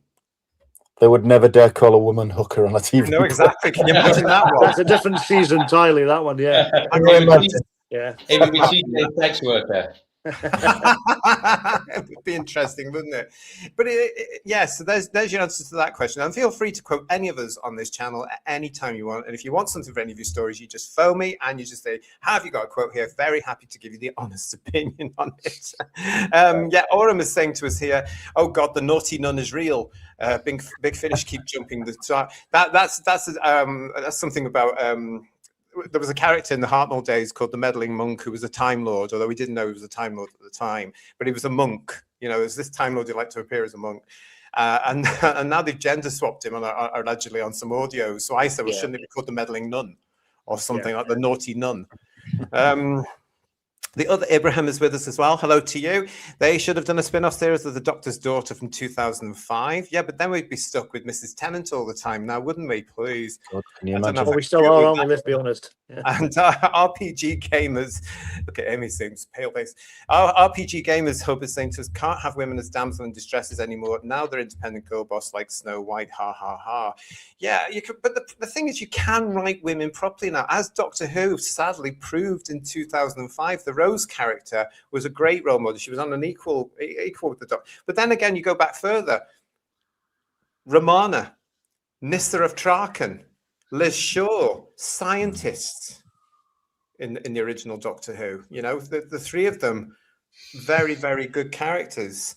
So I don't know, they've gone mental with all this sort of stuff, I think, Rod. Fair enough. I bet you're thinking, oh, he was doing so well until he thought a female doctor wasn't. No, it's a good question. I love it when guests come on and they ask us the question about this, because some people don't like to go into those territories, but we're all for it on this show. Ask a question, you'll get an answer. I tell you. Yeah, I know. I'm seeing all the answers in the comments here. It's wonderful. As you can see here on tonight's show, this is the 160th headlines here on Who's Views. Thank you for watching us. We are joined by Rod McPhee, as you can see, showbiz journalist extraordinaire, telling us some of the stuff that he knows. Yeah, and a hell of a lot that he's not telling us. So yeah, it's great to see him on the show. If you've got any questions for him before we all pack up, then please do put them into the chat. Gentlemen, have you got anything that you want to know about this? Betway, you've been very quiet. Is there anything you want to say? Come on, get something off your chest, love. Well, I mean, just to build on that point, really, it's not so much about writing strong female characters that female viewers can look up to. It's more about taking away positive male role models. And I think that's been a major issue. And we've now seen that, you know, younger men are now lacking those role models and are now seeking them out in other spheres, and it's becoming problematic. And you kind of can't blame them when you feel like there are discussions about, oh, well, James Bond's a strong male character, we should change that into a female character. Rather than creating female characters, it's taking stuff off the male, you know, the male role model sphere, and supplanting it and, you know, coming across as progressive. And I think that's, you know, really dangerous. And, you know, this was something that Peter Davison brought up when Jodie Whittaker was cast. Personally, I watched Jodie. I didn't particularly like it because I didn't feel like she actually had a character. I feel it was just, you know, hyperactive toddler impersonating the 10th Doctor. I didn't think there was much to it, and that was my issue with it. But it's that taking away of positive male role models, particularly, you know, white male role models, that's, you know, seeped into all our television and media, and is proving an issue now for the generation coming through. Yeah, I think that's really interesting, and I think that the other point about Doctor Who, I'm sure I'll probably get some negative feedback from this, is Doctor Who wasn't it was a male role model, but he wasn't an alpha male, chest beating Captain Caveman kind of role model. Like I was brought up, my doctor was Peter Davison, who was like strutting around in like cricket whites with a. Oh, hang on, I'm going to get this wrong now, aren't I? What did he have here? Celery. Yeah. Sorry. Did someone have a daffodil? No, move on. Oh, I've just imagined that. Sorry. I remember the celery now. We're testing your knowledge now, Rob. Sorry. Anyway, no, but Peter Davison wasn't, he wasn't an action hero, and none of them have ever been like that. But that's the important thing about Doctor Who. Yeah, you're right. He is a male role model, but he's not an alpha male role model. No. And I think that was important. It's succeeding by using intelligence and knowledge, and that is far more positive than the superhero franchises where you needed to be bitten by a radioactive spider or come from another world in order to achieve anything. Doctor Who was a positive in that, if you were smart enough and intelligent enough, you could work out problems and save the day. And that was a really good example for young male viewers. And they're taking that away for genderist ideology reasons. Yeah, and it's they do that everywhere, though, don't they? And I agree with you, Bedwyr, completely. That you said he used his brain and wits and everything else. He wouldn't reach for a gun. He wouldn't reach for something and beat somebody to death with it or whatever. He would triumph by using intelligence, working things out, and things like that. And that went. And they brought a woman in who dressed like a man, basically, and was a lesbian. Great. Well, of course she was. But they do it elsewhere, don't they? It's like in sport, for example, covering sport. You got the Women's World Cup, and there's this huge effort to say the women's football should be commentated on by women commentators because it's for women. Right, fine, absolutely, great, have at it.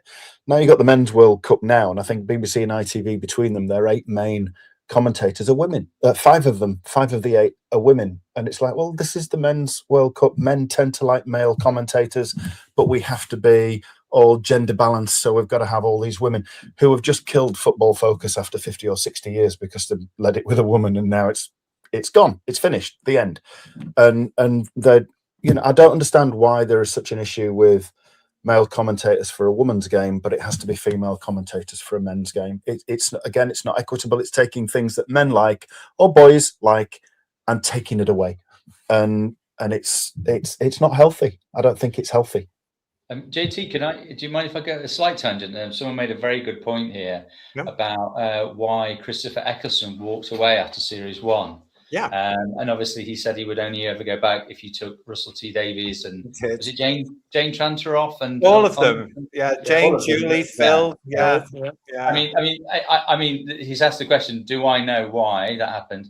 I don't, but my God, I'd love to know, because I think it would inform what's happening now and why it happened. I would love to. I did once interview Christopher Eccleston, and it was in this phase where he refused to be asked about Doctor Who and would walk out of an interview.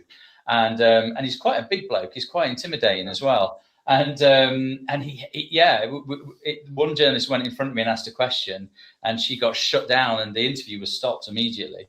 But my point is, he was so angry about what had happened to him. That was the impression I got. So angry about his experience, he just didn't want to go near it again. But something seriously major happened to him in this first stage. I don't know if any of you guys hear what happens. Well, you hear various things, but nothing. We'll talk later. It was mainly due to the fact they got when he left. I think they ended up making him sound like he couldn't hack it as an actor and couldn't do long days filming, and he got blacklisted because of that. I believe at the BBC allegedly, and that part of that I think was part of the kind of fallout that he had from it. I think, as far as I understand, Yeah. Interesting. And yet, Shooty's bad knees was okay, wasn't it? Yeah, well, you have to get actors who are fit enough to do the job. Especially eight episodes a season is quite a long time, isn't it? To be honest. And you might, I don't know if you're aware, Rob, but of course he's now doing conventions So at some point, some cocky little so-and-so like me is going to say, what really went on? Just tell us what went on. It'll come.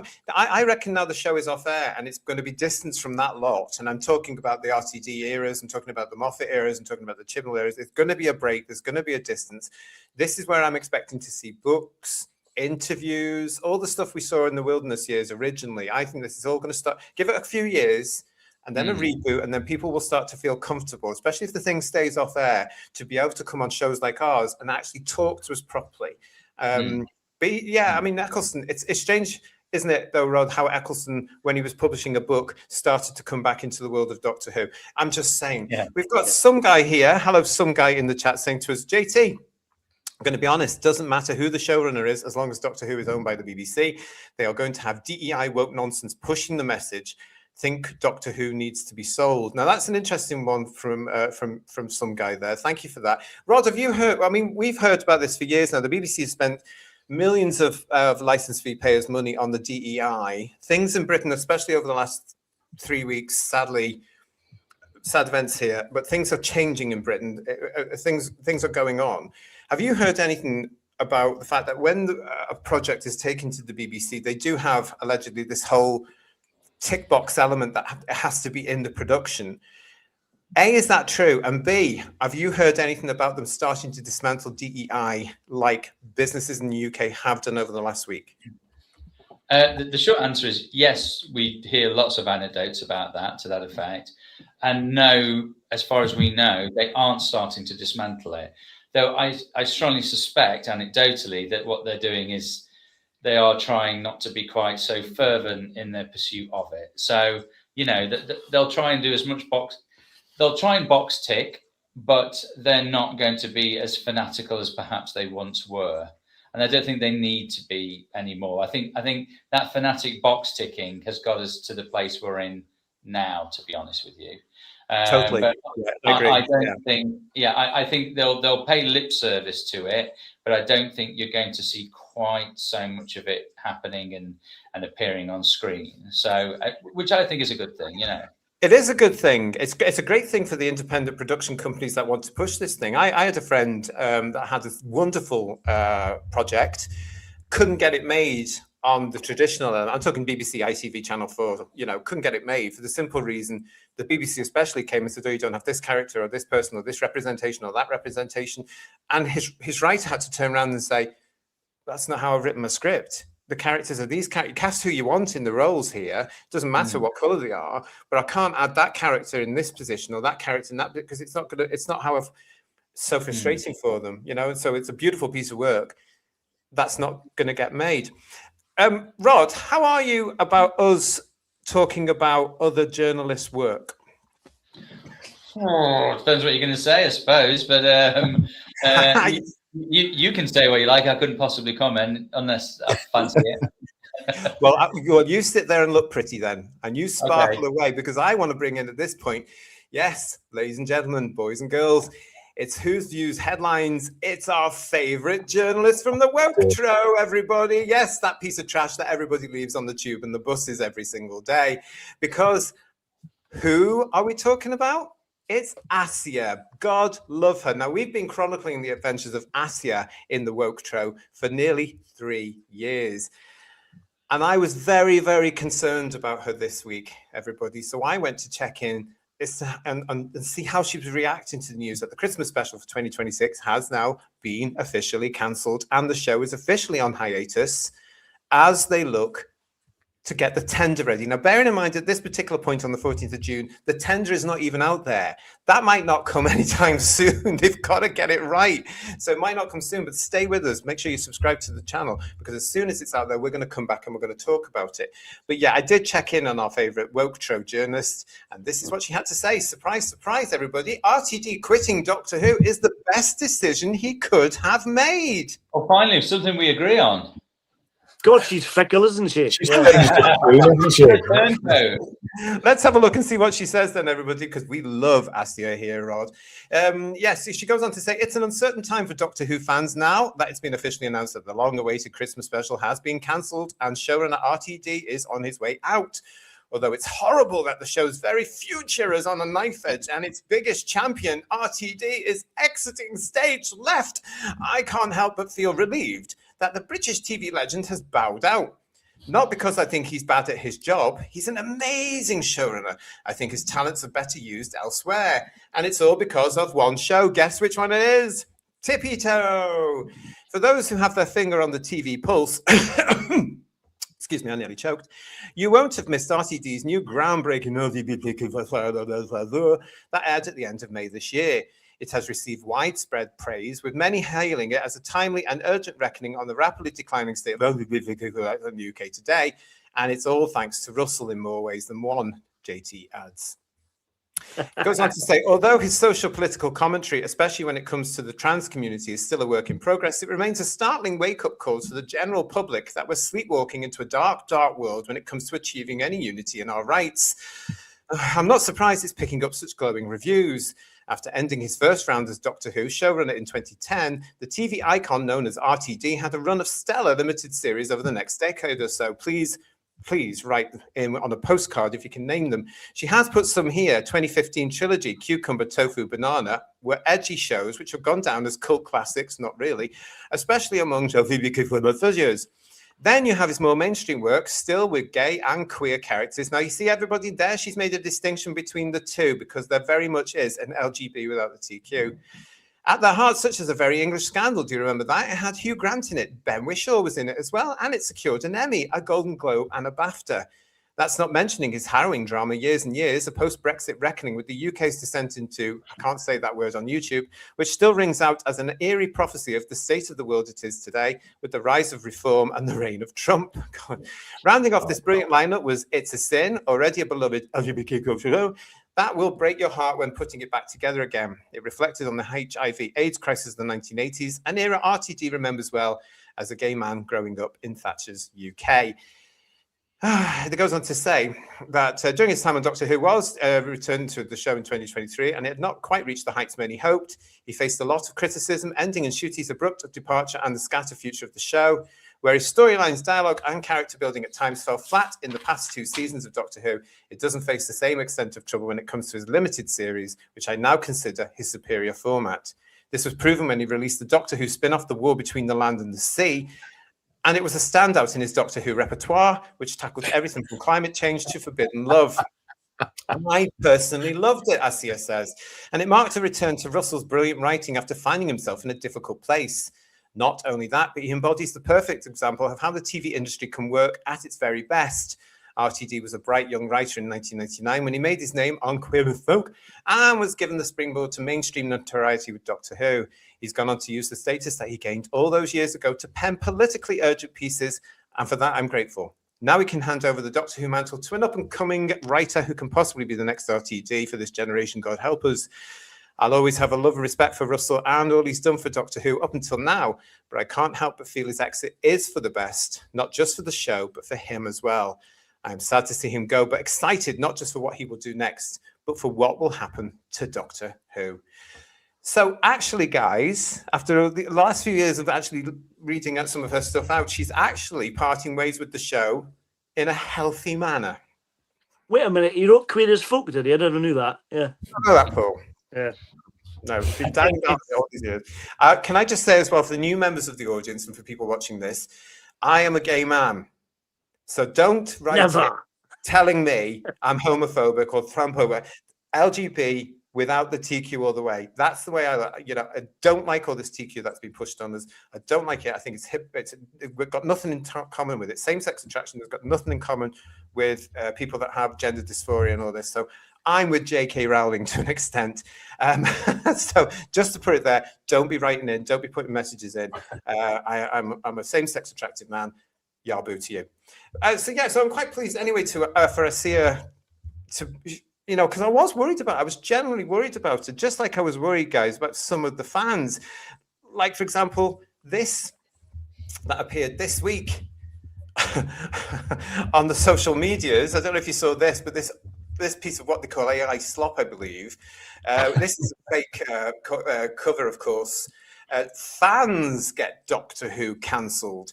Now, this was, I don't know if you saw any of this, but this was fans turning on fans again and blaming the fans for the show being in the situation it's in now. There was this particular one, and I have to admit, I may have got involved with this with a few bits and pieces, but this particular one from a Facebook page that said, well, all the immature, whiny, bigot gatekeepers got the Doctor cancelled. This is all your fault.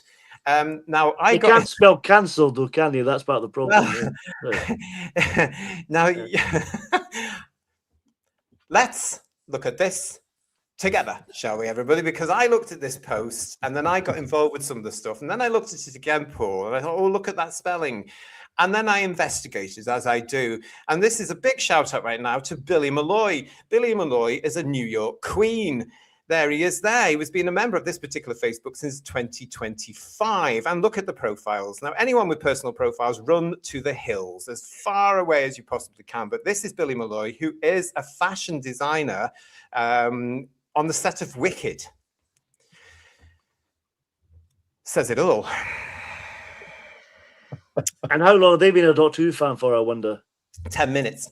Yeah. Since Jodie Whittaker, probably. But yeah, but there, you know, this whole thing, this is where fandom is now. We've been divided since that moment that they announced Jodie Whittaker as the Doctor. It's got worse and worse and worse and worse. And everybody that hasn't agreed with the unnecessary gender change or the mincing ninny that they made Gatwa's Doctor into has been phobes. I've had to deal with it for years now. And this week, the meltdown continued really, really badly. And there was a little bit of fun from the one and only Graham Linehan, who tweeted, after years of being used as a vehicle for spreading an ideological virus among its young viewers, coupled with one of the most toxic fandoms in the UK, Doctor Who has finally been axed. Good.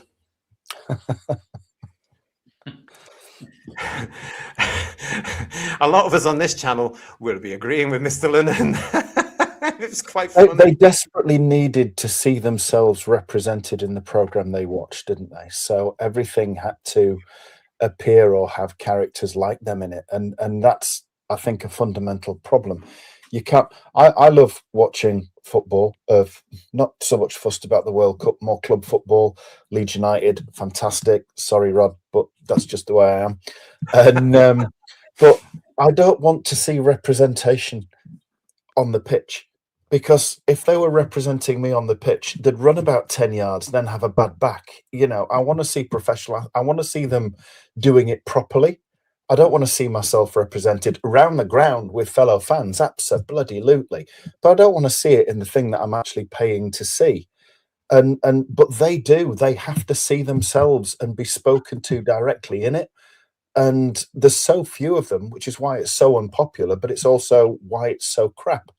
And they can't see it at all. No. And they think it's our fault, which is a great shame, because we love Doctor Who when it's done properly.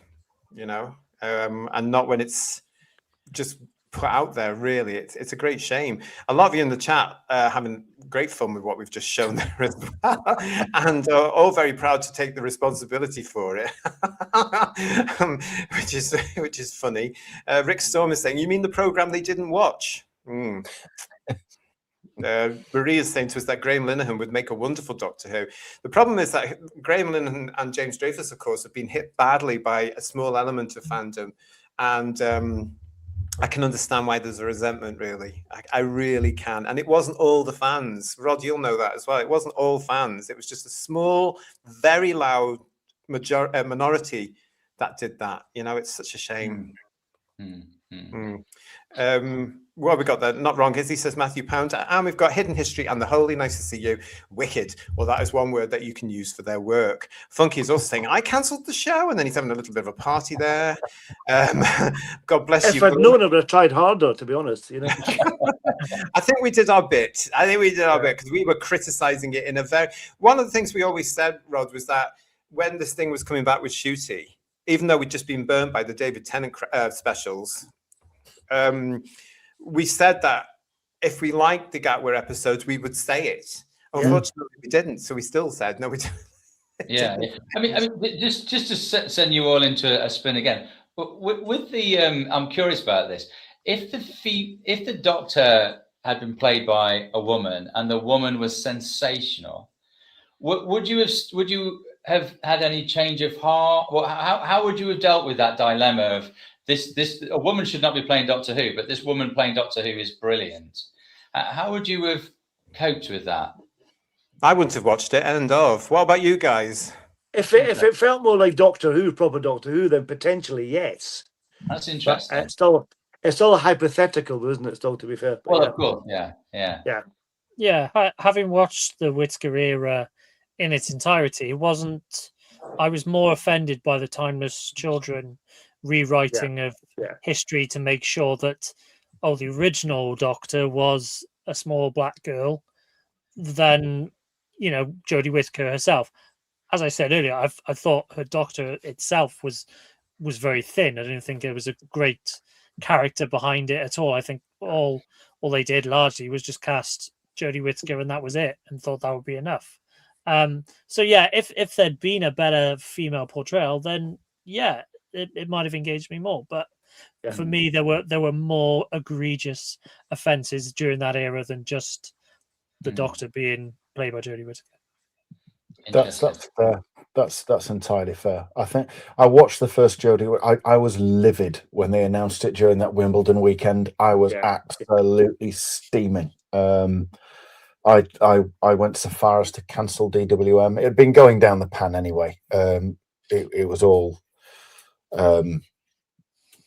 crystal meth, wasn't it? Running all the Doctor Who queer cosplayers, they were calling it, and stuff like that. And it had been going down the pan anyway. But that was the final nail for me with DWM. I've got it since issue 1.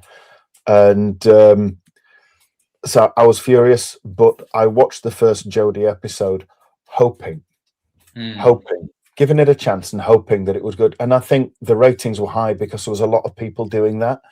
And why the ratings...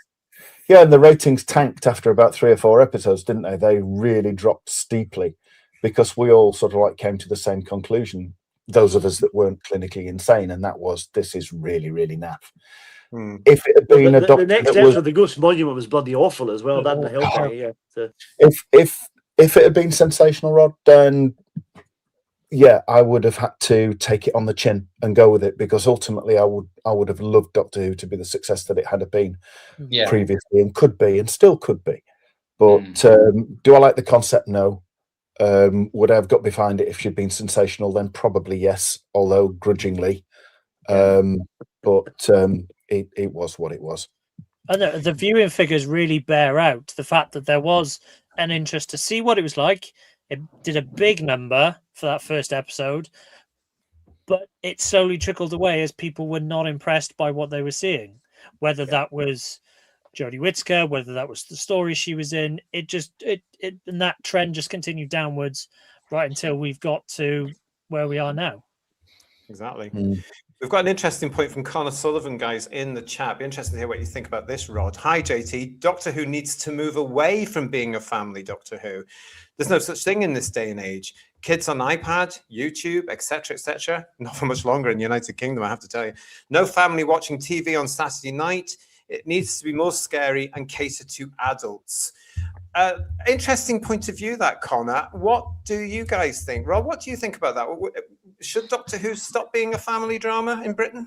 My instinct is no, because of the point that was made earlier, which was a brilliant point, which was if you're a young person, having a positive role model on your screen, it's such an important thing. But whether you're a boy or a girl, or it's a male or female role model, but if you haven't got family viewing, how are you going to get that to young people? And also, I think there's still something to be said, even if it seems like a ridiculous notion in this day and age, for the idea of trying to bring a family together to watch something. Now, okay, I don't think that happens very often these days because the TV world is so fractured.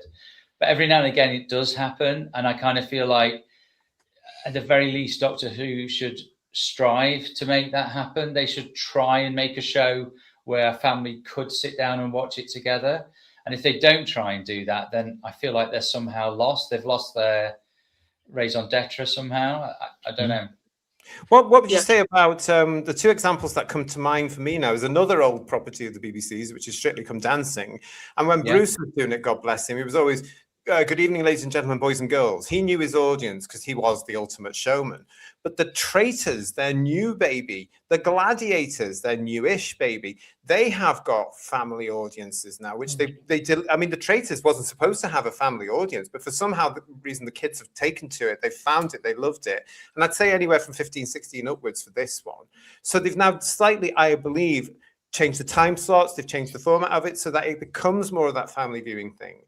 Which is good, you know. Yeah, I mean, it doesn't have great ratings, but at least something like Britain's Got Talent still brings its family viewing. You know, look, it's a great thing to aspire to and aim towards. And if you don't have something to aim towards, you know, in the same ways, I wouldn't want James Bond to suddenly become, you know, a nice guy who, you know, didn't have sex with lots of women and be this anti-hero. That's what Bond is. Make Bond that, you know, and then if you try and make Doctor Who into something that's not a family show, you've lost its purpose, in my mind, anyway.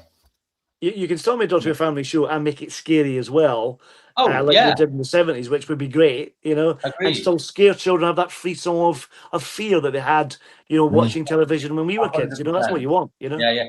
And let's face it, Doctor Who is one of the few shows that is allowed and indeed is expected to be both a family show and scare the bejesus out of kids. You know, unless you're in the last era with RTD, because that didn't seem to scare anybody. I think it scared me, I have to say. Yeah. I think there was an element, Rod, of too many things were problematic. You never saw a Cyberman, you never saw a Dalek. You know, these sorts of things, from a fan's point of view, that's fine. But there was never any real threat, nothing that would really scare the kid. The Weeping Angels, for example, one of the reboot Doctor Who's classic. There's something that will transfer into any future version as long as Stephen Moffat says yes to it, of course. But in our day, we had the script editor Robert Holmes, who would say, "Let's go and scare the little buggers healthily." You know, healthy scares that sort of formed an entire generation. I think that needs to come back into it because none of those things. I don't know any of the youngsters, and I'm sure there might be some out there, but I don't think any of the youngsters were scared by the snot monster, whatever it was called, or you know. Well, now they're supposed to be afraid of white male podcasters. Yeah, that's the other point, isn't it? Well, they can be quite scary, baby, can't they? Let's be honest. The other thing, again, I'm probably going to commit Doctor Who heresy here, but the Ood.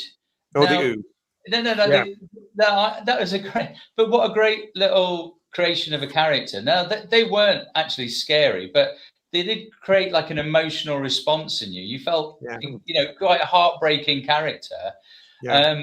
So the point I'm making is just that there weren't any great characters in the most recent series. And not every character needs to be scary. There have been other variations on characters in other shows that have been brilliant. That's what I missed. I didn't care whether they were scary or not. I just wanted a genuine emotional response rather than just, oh, here we go again. You know, I've got a great story about the Ood. So I was doing Children in E-Tours at the Upper Boat Studios, and we had the cells that they used in Torchwood, and we had 3 monsters in each of them, and one of them was an Ood. And this small child went up to the glass and sort of put her hand on the glass, and the Ood, you know, sort of squatted down and matched it through the glass, and it was just the connection between this small child and a guy in a rubber mask and a boiler suit was clear. And it's not, you know, she clearly didn't find it scary, but there was something in that gentleness of this alien creature that had been created that she connected with. And sometimes you had kids that would go the other way and would be, you know, screaming and terrified of, you know, a Cyberman stomping around or whatever. And like that's the kind of reaction that you want, as you say. It's not always about fear and terror. It's sometimes about sympathy and empathy for, you know, this alien creature, and that's what Doctor Who used to be really good at, and that's where it's kind of lost its way. That's a lovely story. That's for me is the magic of Doctor Who, because we had similar experiences when we were kids in the 60s, 70s, and 80s, when you would meet a Dalek or a Cyberman at Blackpool or the Longleat Convention of '83 or whatever. It was that just holding off that, that disbelief for it. Oh, there's a monster in front. Oh, the Dalek is there. It's moving towards you. That just for instantaneously, that minute, where where the reality falls. That's the magic of Doctor Who. Stephen O'Neill is asking the question of you, Rod. Who would Rod like to be the next Doctor whenever it returns? I saw that pop up and I was thinking, oh my God, I wish you hadn't asked me that, because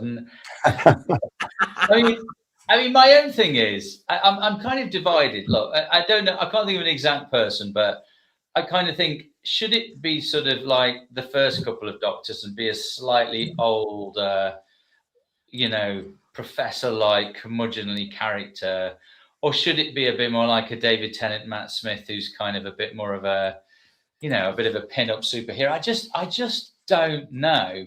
I do think it should be a nobody. I think there'll be the temptation to bring in someone famous as some sort, but I don't think that works. I think you need, like a David Tennant or someone like that. I don't think, for example, people bandy around names like Bill Nighy. I don't think that will work. No, it wouldn't work. No, I think the expectations will be so high that they could never live up to it. So yeah, I don't know. You guys must have some ideas, right? No. I do. I've always said Anara Bernard. Interesting. Yeah, who I think was robbed from the RTD side. I think had he taken the role, had he been offered the role, I think RTD might have had to have upped his game slightly. I think if you've got a good caliber actor, you have to have extremely good caliber scripts. One of the things I think, if you've got an unknown, as it were, coming in, you could have the tendency just to use their talent or just use them and give them very weak scripts. I mean, some of Matt Smith's stuff, Rod, was appalling for such a fantastic character actor. I don't know. Richard Gadd from Baby Reindeer. Oh, yeah. I know. It's random. Someone said that on Twitter the other day, and I was thinking, you know what? No, maybe, I don't know, but it needs to be some actor with a bit of gravitas, really, doesn't it? Somebody's got a bit of charisma about them, I think someone like Toby Stevens might be quite good, and he comes from a great acting family from Robert Stevens and Maggie Smith, so Smith, I think someone like that with a good caliber actor with charisma is what you want. But I mean, a dream signing for me, but he's probably too big a name now, would be Jared Harris. Possibly. Very possibly. That's the thing. And big names mean big money, which I don't think they're going to have much of if it comes back. And that ties in with what Mark A. Wright is asking us here. Do you think Doctor Who will ever return? Yes, I do. Yeah. So do we.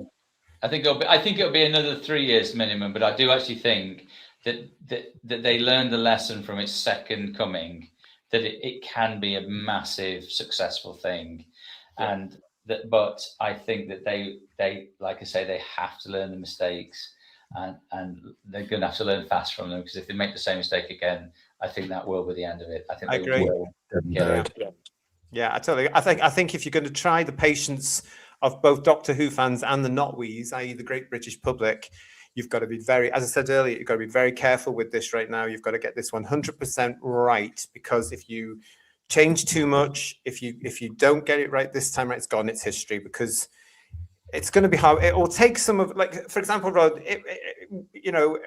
we would review it, for example, and if we think it's good, we'll say so. We will do our part in bigging it up. You will, through the paper, you will do reviews. You will support it. That will get through to the British public one way or another, and they will come and watch it in time, if not overnight on the first night, because word of mouth is important. But it goes the other way as well, doesn't it? Mm-hmm. By the way, someone just mentioned in the comments there, Connor Swindells. It's a very good suggestion. Connor Swindells or Aneurin Bernard, says Farsight. Connor Swindells would be. The problem is, by the time they get this thing back, he could be. Yeah. Retired. His knees will have gone probably, yeah. So. Raymond Williams is saying Damien Maloney, he's the perfect age for it now. And of course, he's just had a massive hit. The Darren Zone also saying Aaron Bernard. Both Lex in our chat and Farsight are saying Sean Cryer, probably roughly about the same right age, actually, by the time this thing's come back. Funky wants Chris Marshall. Matthew Pounder is saying Toby Jones. And Space Peninsula is saying Richard Gadd. Too beefed up now. Yeah, and so is his price probably. Julianne is saying to us James Norton. What else? Sean Cryer is saying to me, come on, JT, the scripts couldn't be any worse than the last 2 years. The thing is, Sean, they can't be. They have to be good scripts, very strong, good scripts that actors can perform to and directors can direct to, and the public and the fans will watch. Well, remember we said that when Russell was coming along. Oh, this can't be worse than the last lot, and they were. It was. This time around, they're getting a break. This is why we're celebrating this. This decision that Rod here actually predicted a couple of weeks ago. We're celebrating this on Who's Who's. We are welcoming this break because the show needs it. This thing was not. They kept calling it New Who, Rod. This thing was 21 years old. I was saying on the channel, we need to find a new way of describing it because it's old. And it was showing. And this is a few years before the original show finished. The original show got 26 years. This one got 21. They are two massively good runs.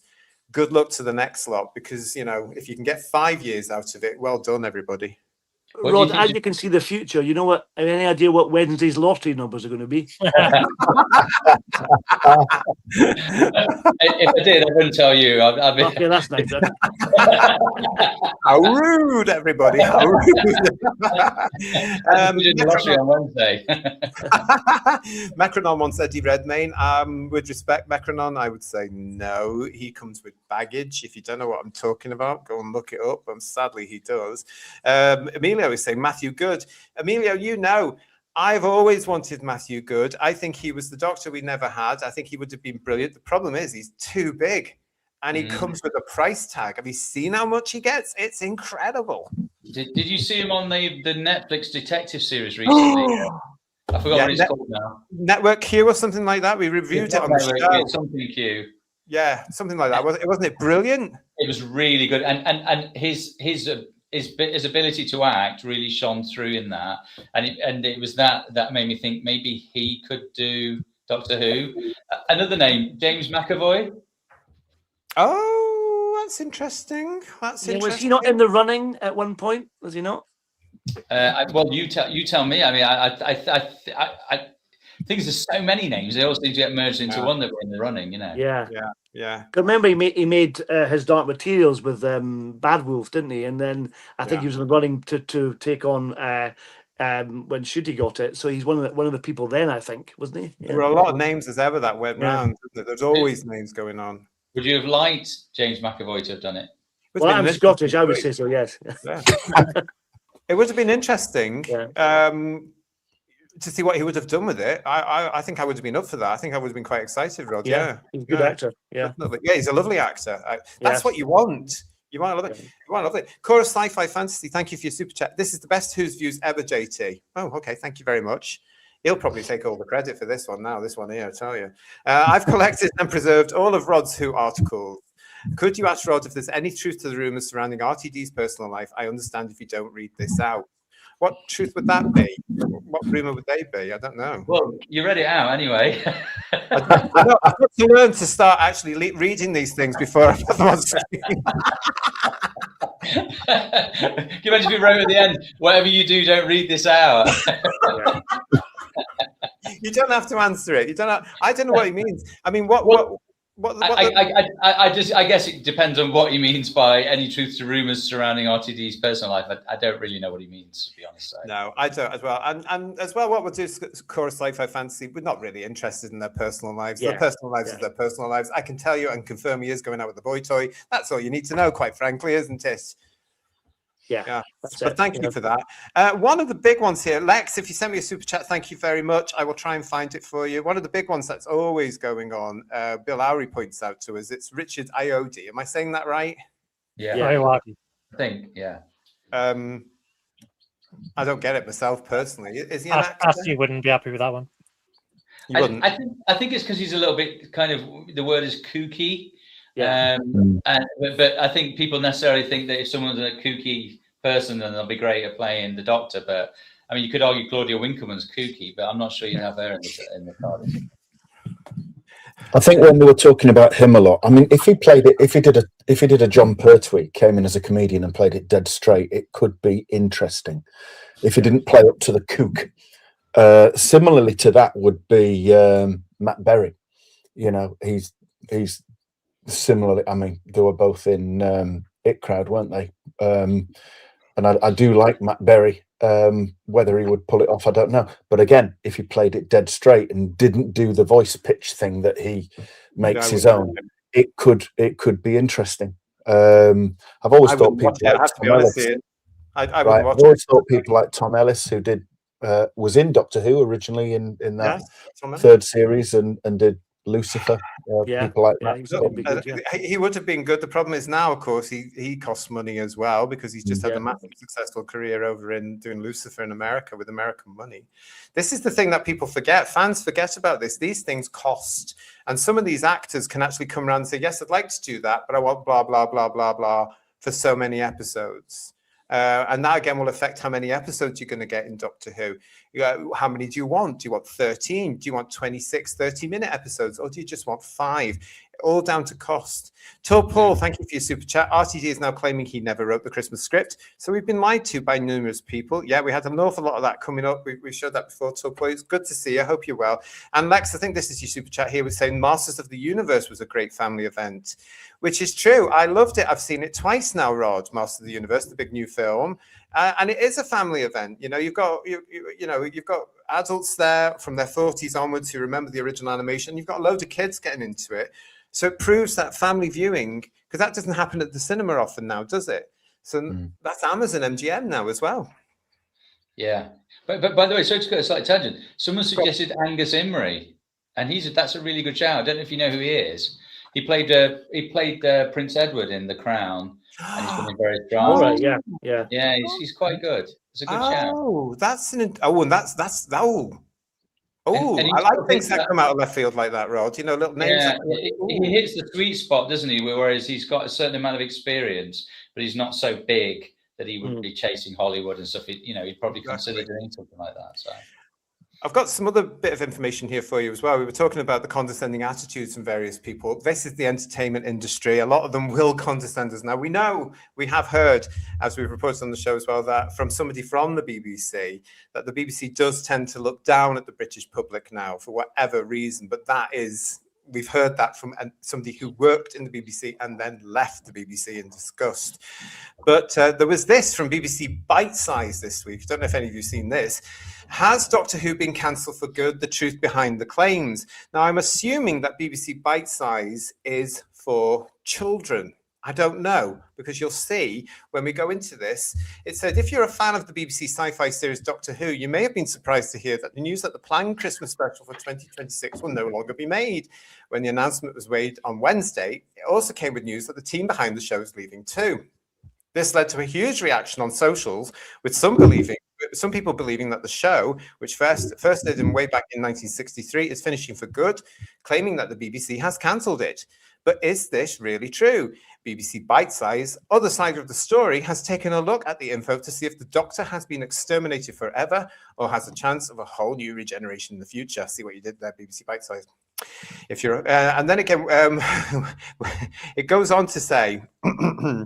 Excuse me, has Doctor Who been cancelled? No, it hasn't. When news like this happens, it's important to look for primary sources of information. In this case, it is the official BBC statement about the future of Doctor Who. It says that the Christmas special is cancelled, but not the programme itself. It also makes clear that the BBC considers Doctor Who an important show and wants to continue making it, which is why other companies will be asked to come forward with plans for future series. If any sites or posts are claiming Doctor Who is finished forever, it is speculation, not fact.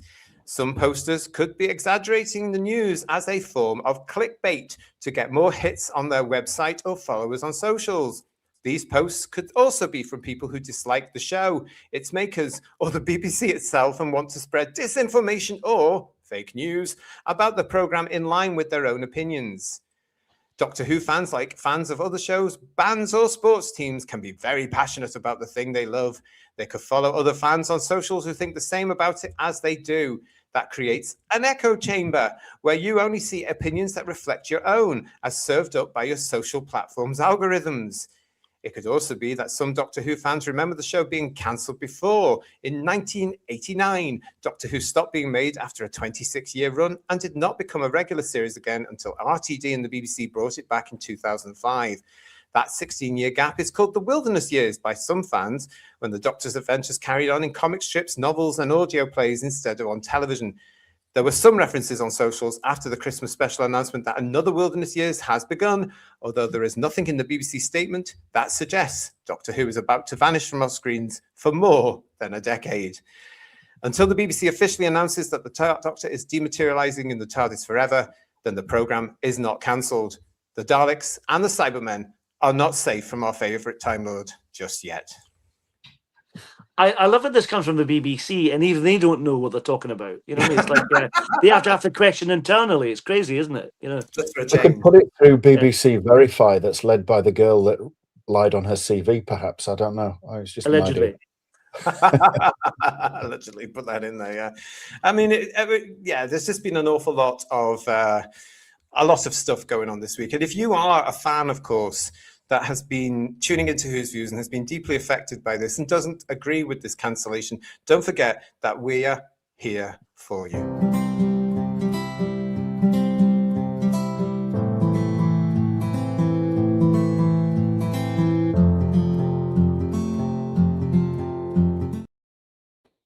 What the hell just happened? You didn't warn me about that. I was like, I'm taking what's my tea? We do add. Welcome to Who's Views, Rod. Can we call "Return to Tender" the new charity single, like "Doctor in Distress"? It's on the way. See, when we all go to Blackpool next year, the convention in May, Saturday, May the 15th, tickets available right now. When we go to the convention next year, we can all get together and do a live singy song. I think that would be good. Yeah. Doctor in this dress. That's what we'll call it. Doctor in a dress. Yeah. Okay, Doctor in this We've dress. already had that. JT, Kirsty messaged there's a few super chats that she didn't think had been read out. Okay. I don't want to keep getting any grief in the background. So is it a good time? Yes, it's a very good time. Yeah, who have we got? Okay, we have Mark Greaves, who gave us a super chat and said the scary part is there's nothing stopping Bad Wolf from winning the tender and doing this all over again and totally killing the show. That's we got that one earlier. Chatting about that. Chris Lawley, what was the budget in Tom Baker's period of Wonderful Doctor Who? Yeah. And Marie UK, if by modern they mean young people were already watching Doctor Who, and so that's another lie. They really mean people who think like us. And I think we got. I wasn't able to read them out because, of course, we're discussing, but I did show them on screen again. Thank you so much for that. Different sort of show for you tonight. Thank you very much. And the core of her Sci-Fi Fancy. Thank you for your super chat as well. The final end. A great article on Saturday, Rod. Very nice. Thank you. It's been a busy week. It's been a really busy week for Doctor Who. And it's a story that's going to go on and on and on. Let's face it, ladies and gentlemen. And as Rod said earlier on, he's going to be looking into this. He's going to be keeping his ear to the ground.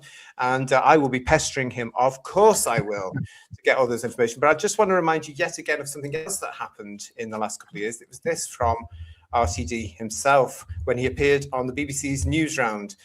I kind of know that the Doctor's reached the status of like Robin Hood. Sometimes there might be a pause, and during that pause, the viewers of Newsround now will grow up and start writing stories, and they'll bring it back. So I have absolute faith that Doctor Who will survive because I am living proof of it, and that's what happens to good ideas. No good idea ever dies. And I wanted to put that in again to remind us all of what he said, because A, I actually agree with him on that for once, but B, they knew it was going to happen. Turns out bringing him back was not a good idea. Yeah. Maybe if you pummel the idea to death, it will die, though, to be fair. Yeah. Just a bit of housekeeping for us as well. I'd like to give a big shout out to Brian, who many of you in the chat have mentioned. Yeah, this is our 160th edition of Headlines, and what a way to conduct the show with our special guest Rod here joining us, and also as well to celebrate the fact that Doctor Who is getting the rest it absolutely needs. This channel is behind this. It needs the rest. We are all for this. Bring it on. Let's see what happens next. Fresh, fresh, fresh. But as I said, there was an awful lot of meltdowns this week from fans. And our very own Problem Being, that is in the chat with us now, got embroiled with another YouTuber recently, over the last couple of days. And that YouTuber's viewers, fans, whatever you want to call it, became part of the conversation. And I'd just like to say, because I know he's watching because he loves us, to Brian, don't listen to that. I can't say that, mate. He's on that crappy Who's Views YouTube channel who just have a go at Russell or the BBC every single time because that's their narrative. Thanks, Brian. It is, Brian. Absolutely. Oh, it absolutely is. We're going to hold him to account. This is something we're not going to forget, and I don't think we should be forgetting because he's just on the back of what Chibnall done. They've just put a massive show for the BBC, a massive show for BBC British Heritage, and our beautiful show on hold again. Another revamp could be on the way. Listen, I think we're going to call it a day here now, everybody. It's been a great show. Bedwyr, Paul, Third Doctor, and I know you're going to join with me to say a huge thank you to Rod for joining us. Thanks, Rod. Thank you very much. Thank you. Thank you. It's been a pleasure to see you. Thank you for coming on. Do keep in touch because you know you're going to. And thank you very much. Seriously, thanks for having me. It's been great. No, it's been lovely to see you, and thank you for coming on to celebrate, help us celebrate our 160th edition of Headlines as well. This story, Who Viewers, is not going anywhere. There is more to analyse. I know there's more that Paul and Ian and Bedwyr want to say as well. We're gonna do more, so stay with us. If you are new to the channel, welcome to Who's Views. Please subscribe. If you're not new to the channel, please do subscribe. Give us a like, give us a thumbs up, and share the show wherever you can. You know what you've got to do. Wow, what a show. The 160th Headlines here on Who Views, and I'm delighted. Again, thank you to Rod. thanks to the guys. Look after yourselves. We'll see you next time on Who's Views. Until then, ta-ra everyone. Thanks for watching. Good night. Bye-bye. Bye.